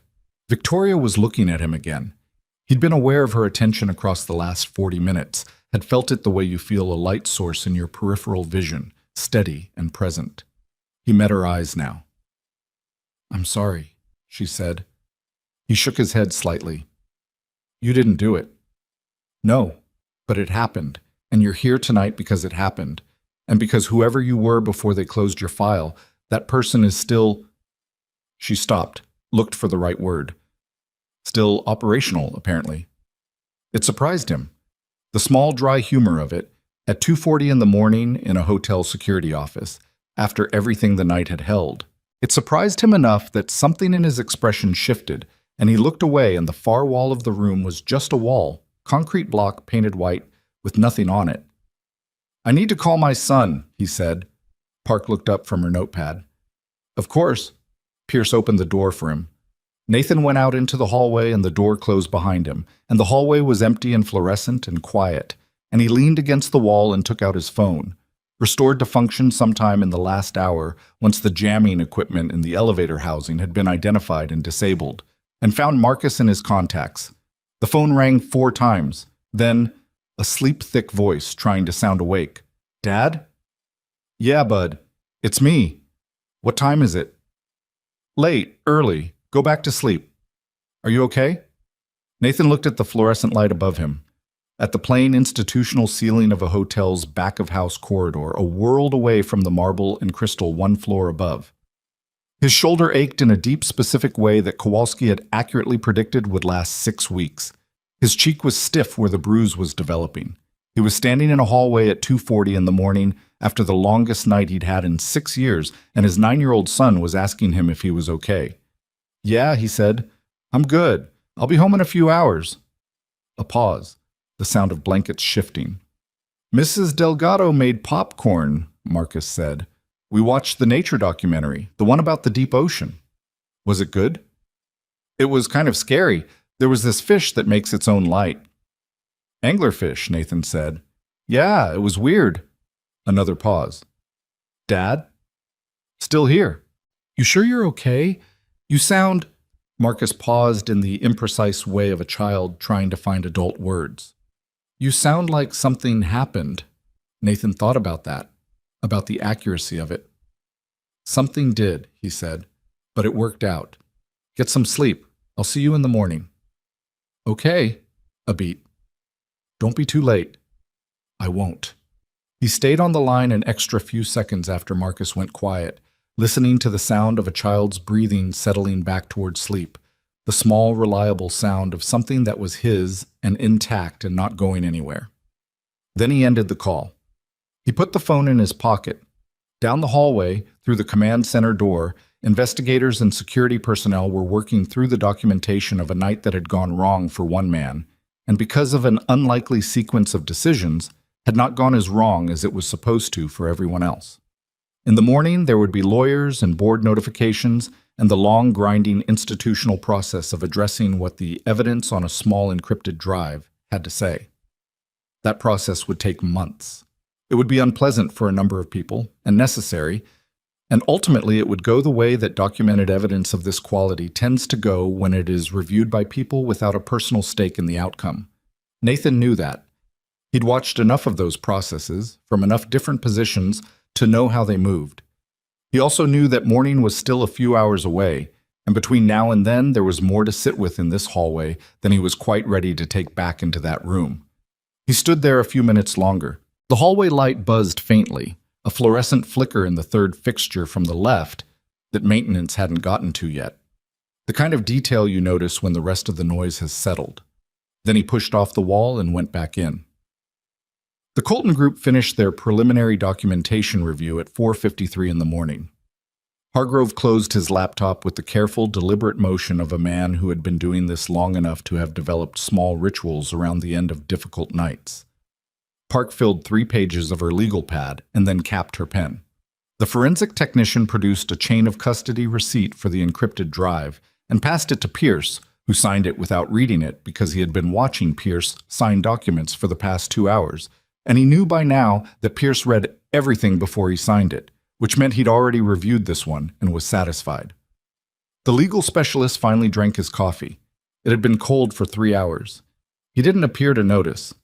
Next steps, Hargrove said, addressing the room but primarily Victoria, who was still in the chair by the window. The courtyard outside had begun its slow transition from black to a deep pre-dawn gray.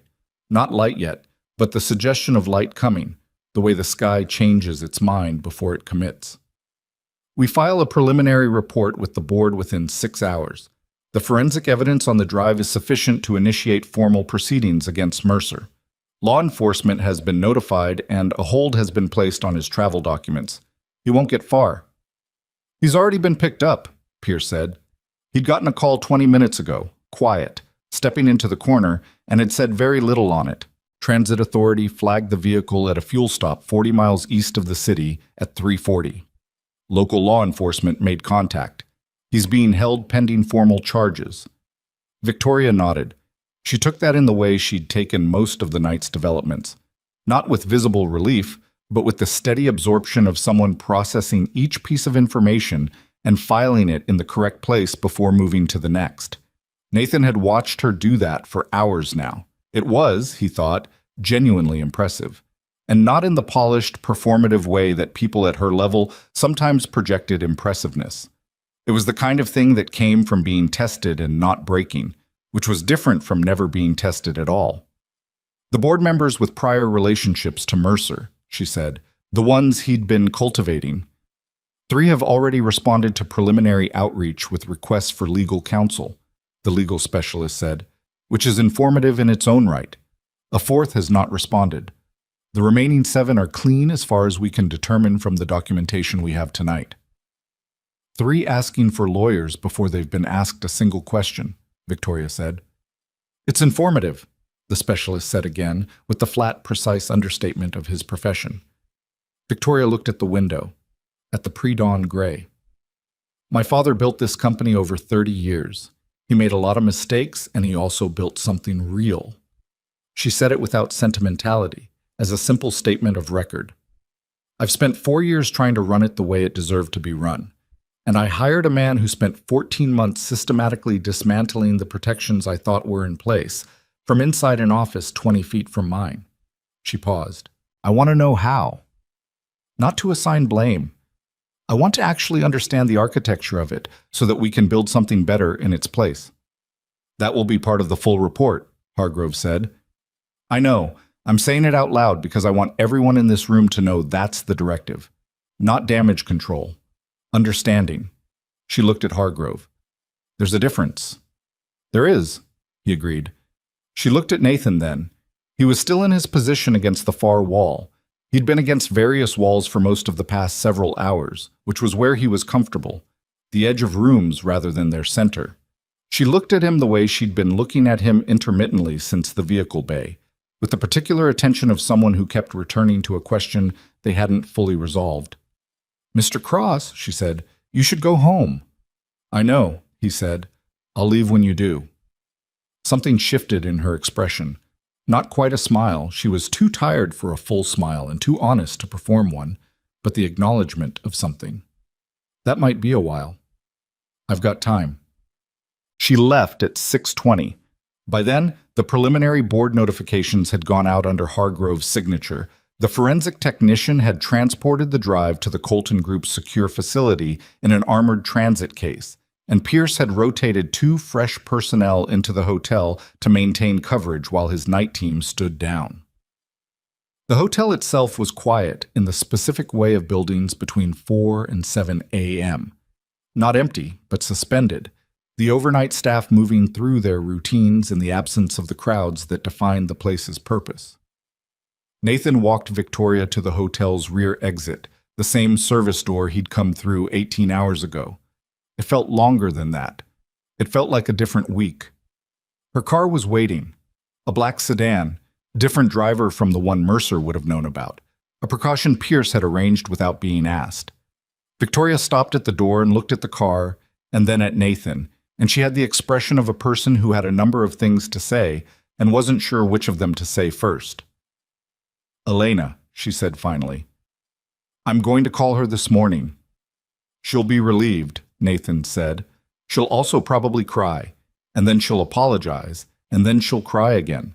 She's been carrying this alone. I know. Victoria looked at the car. I should have made it easier for people to bring me difficult things. That's on me. She said it simply, without the defensive hedging people usually applied to their own failures. Just owned it, the way you own a thing, when you finally looked at it directly. I build structures, and I trust the people inside them, and I don't always check whether the people inside them feel like they can trust me back. That's a flaw in how I operate. It's a common one, Nathan said, especially in positions like yours. The altitude makes it hard to hear clearly. She looked at him. Is that experience talking? It's observation. I've worked around a lot of different people in a lot of different situations. The ones who stay intact are usually the ones who figure out how to make the people below them feel like the truth is safe to carry upward. You make it sound straightforward. It's not. It's one of the hardest things there is. It requires you to actually want to hear things you'd rather not hear. He paused. But you just spent 3 hours asking questions that most people in your position would have asked their lawyers to answer for them, so I don't think it's beyond you. Victoria looked at him for a long moment. The sky behind the hotel's roofline had moved from gray into something approaching color, the flat, pale blue that precedes actual sunrise, the world's first draft of morning. The Hartwell file, she said. Park is going to follow up on it. Formally. She didn't say that outright, but she asked for copies of your documentation before you left the room, and Park doesn't ask for things she doesn't intend to use. I know, Nathan said. I gave her what I had. 6 years is a long time to carry that. You carry what you carry, he said. You figure out what to put down and what to keep. I kept the documentation because it was the true account of what happened, and I wasn't willing to let the false one be the only version in existence. He looked at the car. The rest of it, the anger, the other parts of it, those I put down eventually, mostly. They weren't useful and they were heavy, and Marcus needed a father who could actually be present. Marcus, she said. It was the first time she'd used his name, though Nathan had spoken it once on the phone in the hallway. My son. 9 years old. He knows what you did before? Some, not the details. He knows I worked in protection. He knows something went wrong with it, and I decided to do something else. Nathan looked at the pale blue sky. He's asked me a few times if I miss it. I never know how to answer that honestly. Victoria was quiet for a moment, then she said, "Do you?" He thought about it. The real version of it, not the managed version he kept accessible for casual questions. "I miss the clarity of it," he said. "When it's working, when you're doing it right, there's a clarity to protection work that most things don't have. You know what matters. You know where to put yourself. The purpose is very simple. Keep this person intact, get them through, bring them home." He paused. "I don't miss the institution. I don't miss the politics of it. I don't miss what happened when the clarity ran into people who had different definitions of what mattered." He looked at her. "Tonight had the clarity. I'd forgotten what that felt like." She held his gaze. The morning light was doing its slow, incremental work on the sky above the roofline. "I want to offer you a position," she said. "I've been thinking about how to say this for the past hour, and I don't have a particularly elegant version of it, so I'll just say it directly. Head of Global Security for Sterling Dynamics. The role is currently occupied by a man whose organizational access is being reviewed, so it will be available. The compensation is—" "Before you finish that," Nathan said. She stopped. "I have a condition," he said. "One condition, and if it's not workable, I understand, and we part ways this morning, having had a very unusual evening, and that's all it needs to be." She waited. "Every person in that building," Nathan said. "Not the executives, not the board, not the principals. Every person. The woman at the service desk who signs technicians in at 7 p.m. The cater waiters who step over equipment bags all night. The maintenance staff. The overnight cleaners. They get the same standard of consideration in your security structure as the people in the penthouse. Not the same resources. I understand resource allocation.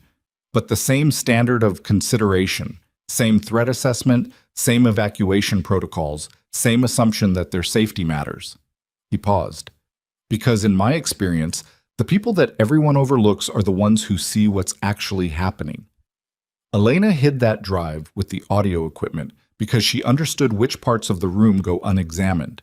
That's institutional knowledge that only exists at a certain level of the organization, and it is worth protecting. Victoria looked at him for a long time. "That's not a difficult condition," she said finally. "It's not the condition that's difficult," he said. "It's the follow-through. It's easy to agree to it at 6:30 in the morning after the kind of night we just had. It's harder to maintain it when the quarterly budget gets reviewed and security is a line item." "Are you asking me to put it in writing?" "I'm asking you to mean it. The writing can come after." She studied him. The early light caught the fatigue in her face, the shadows under her eyes, the slight pallor of someone who hadn't slept and had run on adrenaline and will for the past 8 hours. And behind the fatigue there was something else, something that had been there all night in various forms. The fundamental seriousness of a person who understood that the decisions she made were not abstract. "I mean it," she said. Nathan nodded. "Then, yes." She extended her hand. He shook it. Her grip was firm and direct, and she didn't do the thing some people do where they cover the handshake with their other hand to make it warmer. She just shook his hand, clean and even, and let it stand for what it was. "I'll have my office contact you Monday," she said. "Get some sleep before then." "I'll try." She got in the car. The door closed. Nathan watched the sedan pull out of the rear lot and turn onto the service road that ran behind the hotel, and then it was gone. And he was standing alone in the early morning in the parking area behind the Sterling Grand, his equipment bag over his good shoulder, his bruised cheek stiffening in the cold, the sky above the roofline now committed to its pale blue and getting lighter by the minute. He found Pierce at the hotel's rear entrance finishing a call. Pierce ended it when he saw Nathan, pocketed his phone, and stood there in the way he stood. Weight even, hands relaxed, the stillness of a man who had learned over a long career that the body gives things away if you let it move carelessly. "She offered you the position," Pierce said. It wasn't a question. "She did. You took it." With conditions. Pierce nodded slowly. He looked at the lightening sky, then back at Nathan. There was something he wanted to say. Nathan could see it, the shape of it, the specific quality of a man approaching a thing he hadn't planned to approach, but found himself at anyway. I filed that supplemental report 6 years ago, Pierce said, because what I saw in that building during the Hartwell operation was accurate, and the official record was not, and I was not willing to sign off on an inaccurate record. I knew it probably wouldn't change anything. I filed it anyway because the alternative was participating in a version of events that I knew to be false, and I had not made it to that point in my career by participating in false versions of events. He paused. It did not make me popular with certain people. I know, Nathan said. I'm sorry it cost you. It cost me less than it cost you. Pierce said it plainly, without false modesty. I had seniority, I had relationships, I had the kind of institutional protection that comes with 15 years of clean work behind you. You had none of those things, and the outcome reflected that. He looked at Nathan. I've thought about it over the years, whether there was something else I could have done. There wasn't, Nathan said. You did what was available to you. The rest of it, that wasn't your failure to prevent. He said it and he meant it, which was the result of a long time spent arriving at it. It had not always been what he meant. I didn't know who filed the supplemental until 2 months after the removal. When I found out, it mattered. Knowing someone had put an accurate account on record, even if it didn't change the immediate outcome, it mattered. Pierce looked at him. Why? Nathan thought about how to say it. Because it meant the true version of what happened wasn't completely buried. It was in a file somewhere, signed by someone, which meant there was a thread, a small one, not enough to pull on alone, but a thread connecting what actually happened to a piece of institutional record that someone would eventually be able to find. He paused. People underestimate how much that matters. The true account existing somewhere, even if nobody reads it for years. It's not nothing. Pierce was quiet for a moment. Then he said, Park is good at her job. I noticed. The Hartwell file won't fix what was done, but it will establish a correct record, and some of the people involved in producing the incorrect one are still in positions where a correct record creates problems for them. He said it with the careful, even tone of a man being precise about something. Problems of the professional variety. I know, Nathan said. Does that matter to you? Nathan considered it honestly. The truthful answer was that it used to matter to him enormously. Had consumed a period of his life that he was not proud of in terms of what it had done to his sleep and his temper and his ability to be present for a small boy who needed his father to be present. He had wanted for a while the specific thing that people call justice, but often mean revenge. The satisfaction of watching consequences land on people who had avoided them. He had wanted it badly enough that it had taken him a long time to recognize the wanting itself as a weight. It matters less than it used to, he said. What matters to me now is that the accurate account exists. What happens to people as a result of it, that's someone else's work. Mine was to tell the truth when someone asked, and I did that tonight. I'm satisfied with that. Pierce looked at him for a long moment. Then he extended his hand. Nathan shook it. Monday, Pierce said. I'd like to sit down with you before you meet with Sterling's team. There are things about the organization's current security structure that you should understand before you walk into that conversation. That would be useful, Nathan said. Thank you. Pierce nodded once. He went back inside. Nathan picked up his equipment bag and walked to his car. Bessie. The drive home took 22 minutes. He had the windows down despite the morning cold, because the air inside the car felt stale and he needed something moving through it. The city at 6:45 a.m. was a specific version of itself. Quiet in a way it was never quiet at any other hour. The night crowd gone and the day crowd not yet assembled. The streets belonging temporarily to delivery trucks and joggers, and the occasional person walking with the particular purposeful stride of someone who has somewhere to be that is not optional. He thought, driving, about the night. About the sequence of small decisions that had accumulated into whatever the night had become. The drive found under the mixing board, the elevator indicator light, 2 conversations with Logan Pierce that had gone badly before they went well. About a woman named Elena, 26, who had been scared and had acted anyway, using the resources available to her, which were limited and creative and ultimately sufficient. He thought about sufficiency, about what it meant to have exactly what was needed and nothing more, and to use it.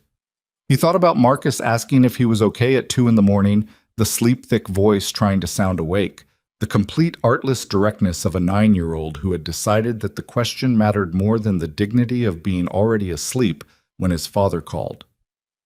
He pulled into his building's parking area at 7:04. He sat in the car for a minute. His shoulder ached. His cheek ached. The ibuprofen had worn off an hour ago, and he hadn't taken more because he'd wanted to feel the edges of the night clearly rather than manage them down to a comfortable blur, which was probably not rational, but was what he'd needed. He got out of the car, went up the stairs.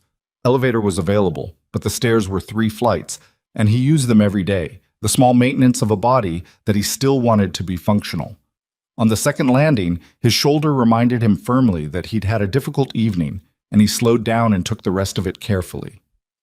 Mrs. Delgado answered the door in a bathrobe. Unsurprised, she'd heard him on the stairs, she said, and had been expecting him for the last hour. She was 71 and had been in the apartment across the landing for as long as Nathan had lived here, and she had, over the course of 3 years, become the closest thing Nathan's household had to an extended family, which she accepted with the practical warmth of a woman who had raised 4 children and still had energy left over. "He's asleep," she said, in the low voice of the genuinely considerate. "Didn't get back down until after midnight, the fish movie." "Anglerfish," Nathan said. "Horrible-looking thing. I don't know why they put it so early in the program." She looked at his face, the bruise on his cheek, the slight favoring of his left shoulder. Her expression shifted through something she decided not to say. "Coffee?" "Not right now." "Thank you, Maria, for staying." "Go see your boy," she said, and closed the door. Marcus was on the pull-out couch in the living room, which was where he always slept when he stayed at Mrs. Delgado's, buried under a comforter that was slightly too large for the couch and had migrated partially onto the floor. One arm was hanging off the edge. He was profoundly, completely asleep in the way that only children and people with completely clear consciences ever manage. Nathan stood in the doorway and looked at him. 9 years old. Dark hair that needed cutting, currently going in several directions that sleep had decided on. A face that was still mostly his mother's, with Nathan's jaw beginning to assert itself in the last year or so.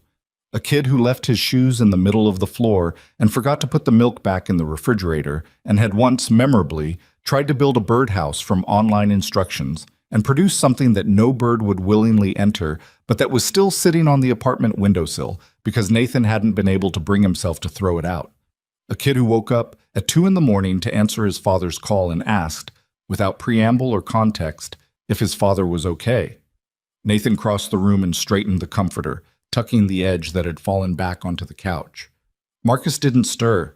His breathing was slow and even, the breathing of someone with nowhere to be and nothing to worry about. Nathan sat on the edge of the coffee table, which he was not supposed to do. Marcus was not supposed to do it either, and it was a rule Nathan had established and then undermined almost immediately by doing it himself, which Marcus had noted with the forensic precision of children pointing out adult hypocrisy. He sat there for a few minutes. The apartment was quiet. The morning light was coming through the curtains now, the genuine light of early day, and it landed on the birdhouse on the windowsill and made it look, briefly, almost intentional. He called Elena Marsh at 9:15. He'd gotten her number from Victoria's assistant network directory, which Pierce had included in the information packet he'd put together before the investigators arrived. He hadn't planned to call. It was the kind of decision he made in the space between one thing and the next, in the quiet of his kitchen while coffee was brewing and Marcus was still asleep. She answered on the second ring, her voice tight with the particular tension of someone who had been waiting for a call they weren't sure would come. "Ms. Marsh," Nathan said, "my name is Nathan Cross. I was the audio technician at the gala last night. I'm the one who found the drive."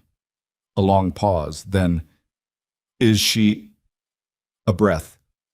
"Is Ms. Sterling—" She's fine. Everyone is fine. Mercer is in custody. He poured his coffee.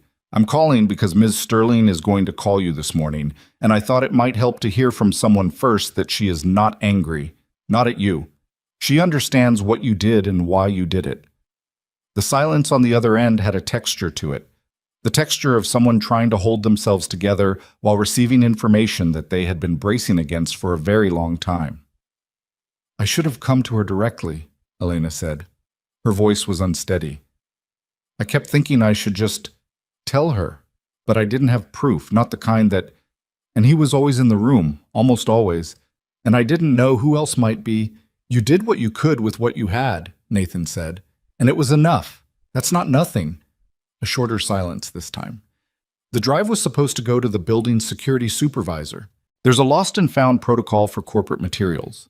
It gets logged with security, and they notify the relevant department. I thought if it got logged, there'd be a record.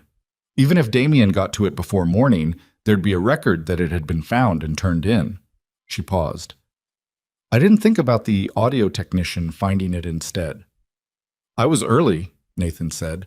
I usually do a pre-event sweep. The mixing board area was clear when the room was unlocked. If you hadn't found it, but I did, he said. Don't spend too much time on the version where I didn't. Another pause. Are you always this calm? He thought about it. Not always. This morning I am. She made a sound that was partway between a laugh and something else. Ms. Sterling is going to call me. Yes, pick up. Okay. A breath. Okay. He ended the call. His coffee was the right temperature now.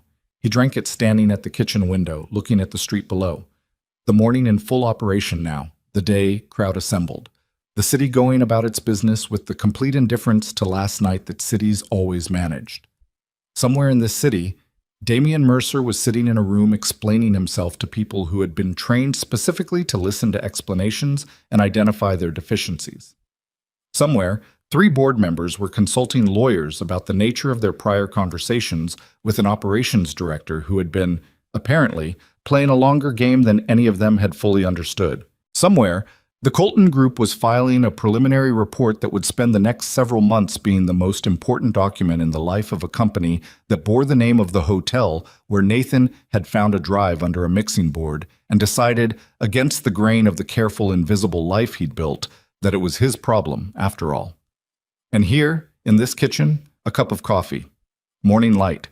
The sound of a 9-year-old beginning to stir in the next room. The specific sounds of Marcus waking up, which Nathan had memorized without trying, the way you memorize the sounds of things you live with and love. Dad? Slightly less sleep-thick this time. Kitchen, Nathan said. A long pause. The sounds of a comforter being negotiated. What time is it? 9:30. How come you didn't wake me up? You were asleep. I'm always asleep. You wake me up anyway. Wanted to let you sleep. Marcus appeared in the kitchen doorway, comforter around his shoulders like a cape, hair in the same several directions as earlier. He looked at his father with the unfiltered assessment of children who haven't yet learned to soften their first impressions. Your face looks bad, he said. Thank you. What happened? Work thing. Marcus looked at him for a moment. He had, even at 9, a decent instinct for the difference between answers that were complete and answers that were technically accurate. He filed this one in the second category, which Nathan could see him doing, and decided, for now, this morning, in the kitchen with sunlight coming through the window, to let it stand. Is there cereal? He said. Top cabinet.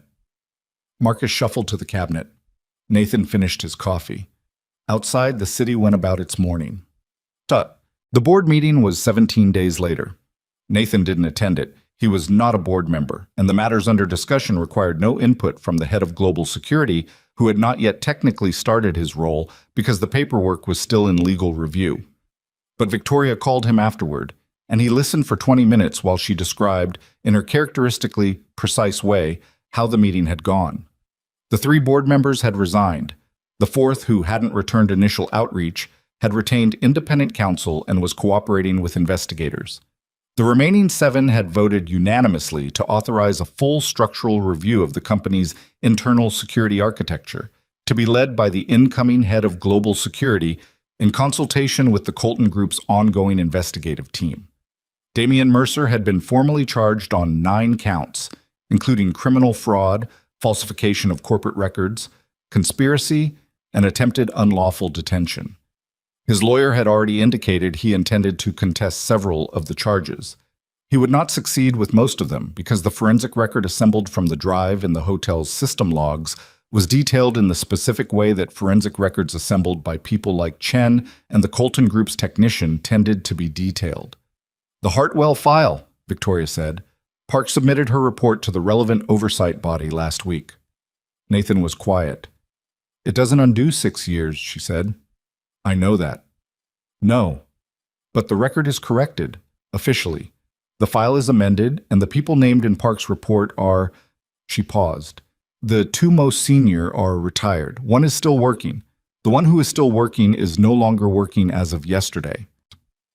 Nathan looked at the birdhouse on the windowsill, the improbable, lovingly constructed, structurally questionable birdhouse that Marcus had built from instructions he'd found online and been very proud of for approximately 3 days before finding the next thing to be interested in. "Thank you," he said, "for following up on it." Park followed up on it. "I told her it was important. There's a difference." "You told her it was important," Nathan said. "That's not nothing." A pause. He could hear her smiling slightly, the way you hear a smile even when you can't see one. "No, it's not." He started on a Tuesday. The Sterling Dynamics Security Division was housed on the 14th floor of the company's main building, a space that had been recently reorganized following the departure of its previous senior leadership, and which still had the slightly unsettled quality of rooms between one purpose and the next.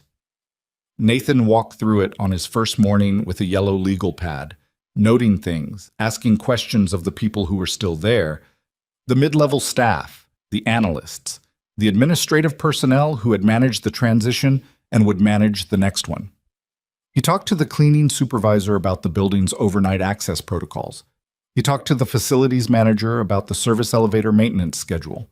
He talked to a woman named Torres who had worked the main reception desk for 11 years and knew, she said, every face that had come through those doors in that time. "Do you log them?" Nathan asked. "I log the ones that I'm supposed to log," she said. "The ones on the schedule." "What about the ones that aren't on the schedule?" She looked at him. "I remember those too.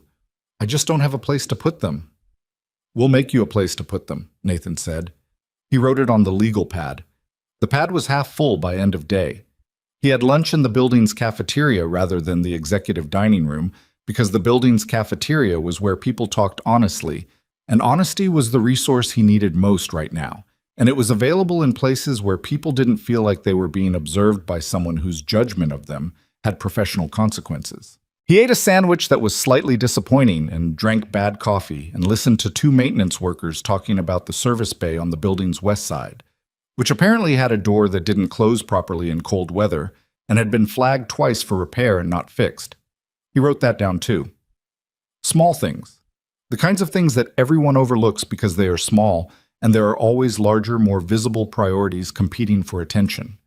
Nathan had spent 6 years being one of the things everyone overlooks, and he had learned in that time what gets seen from that position. He intended to use it. At 4:30, Victoria stopped by the 14th floor. She didn't stay. She had a call in 10 minutes. But she looked at the yellow legal pad on his desk, now nearly full, and at the notes on the whiteboard he'd commandeered, and at the organization chart he'd pinned to the wall with several sections circled and several lines drawn between things that didn't currently connect.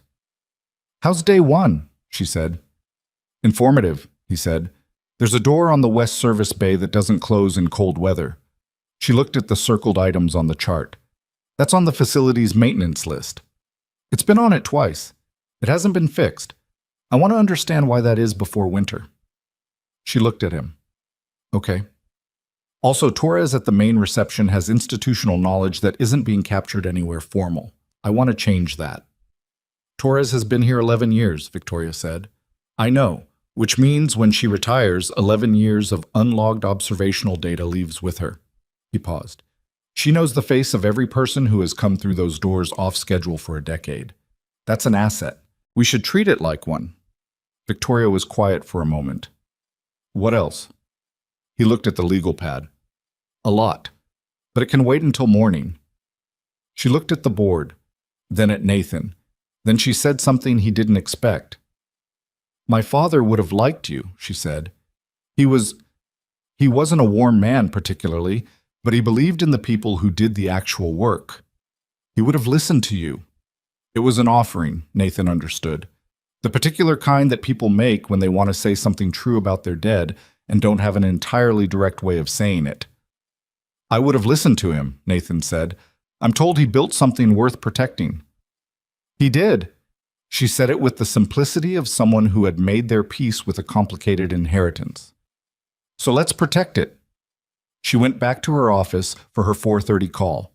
Nathan turned back to the whiteboard. That evening, he picked Marcus up from school for the first time in 3 weeks.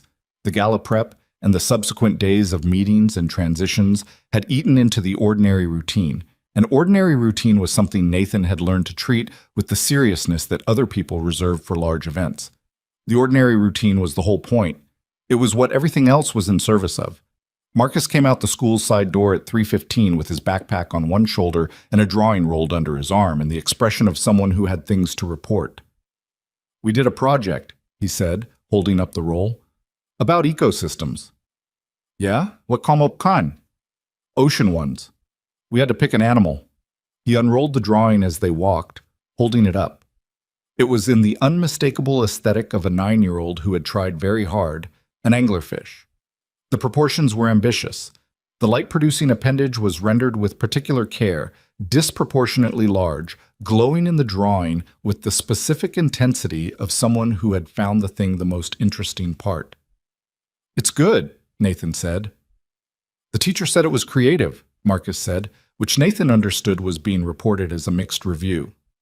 Is creative good or bad? She said it like it was good. A pause. But she said it in the voice where it might mean the proportions are wrong. Anglerfish are actually a pretty strange shape, Nathan said. Your proportions might be accurate. Marcus considered this, apparently deciding whether it was comfort or deflection, and then deciding to accept it on face value, which was, Nathan thought, a reasonable approach to a lot of things.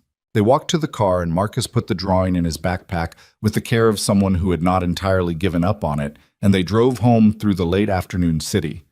At a light 2 blocks from their building, Marcus said, without looking up from whatever he was doing with his seatbelt buckle, Dad, yeah, the work thing the other week when you called at 2 in the morning. What about it? You went back to the other kind of work, didn't you? Not just audio stuff. Nathan looked at the light. It was still red. Yeah, he said, something like that. Are you going to keep doing it? I think so, yeah. Marcus nodded. He was quiet for a moment, still looking at the seatbelt buckle. Is it dangerous? Some of the time. I'll be careful. You said that before, about being careful. I know. The light changed. Nathan pulled forward. The thing about anglerfish, Marcus said, after a moment, in the conversational pivot that only children execute cleanly, is that their light is actually bacteria. They don't make it themselves. The light comes from something living inside them. I didn't know that, Nathan said, which was true. It's kind of weird, but also kind of good. Like they carry the light because something else put it there. Marcus looked out the window. That's what my project was actually about. I just drew an anglerfish on top. Nathan looked at the road ahead. The city going past on either side, ordinary and ongoing, the late afternoon light doing what light does at this hour. Slanting and low, catching the edges of things, making the ordinary briefly specific and bright before the day decided it was done. That's a good project, he said. I know, Marcus said. I think she'll figure that out. They pulled into the parking area. Nathan turned off the engine. For a moment they sat in the quiet of a car that has arrived somewhere and hasn't yet opened its doors, that brief suspension between being in transit and being home. What Nathan knew, what the last several weeks had assembled into something close to clarity, was this. That the truth of a thing doesn't disappear when someone buries it. It persists.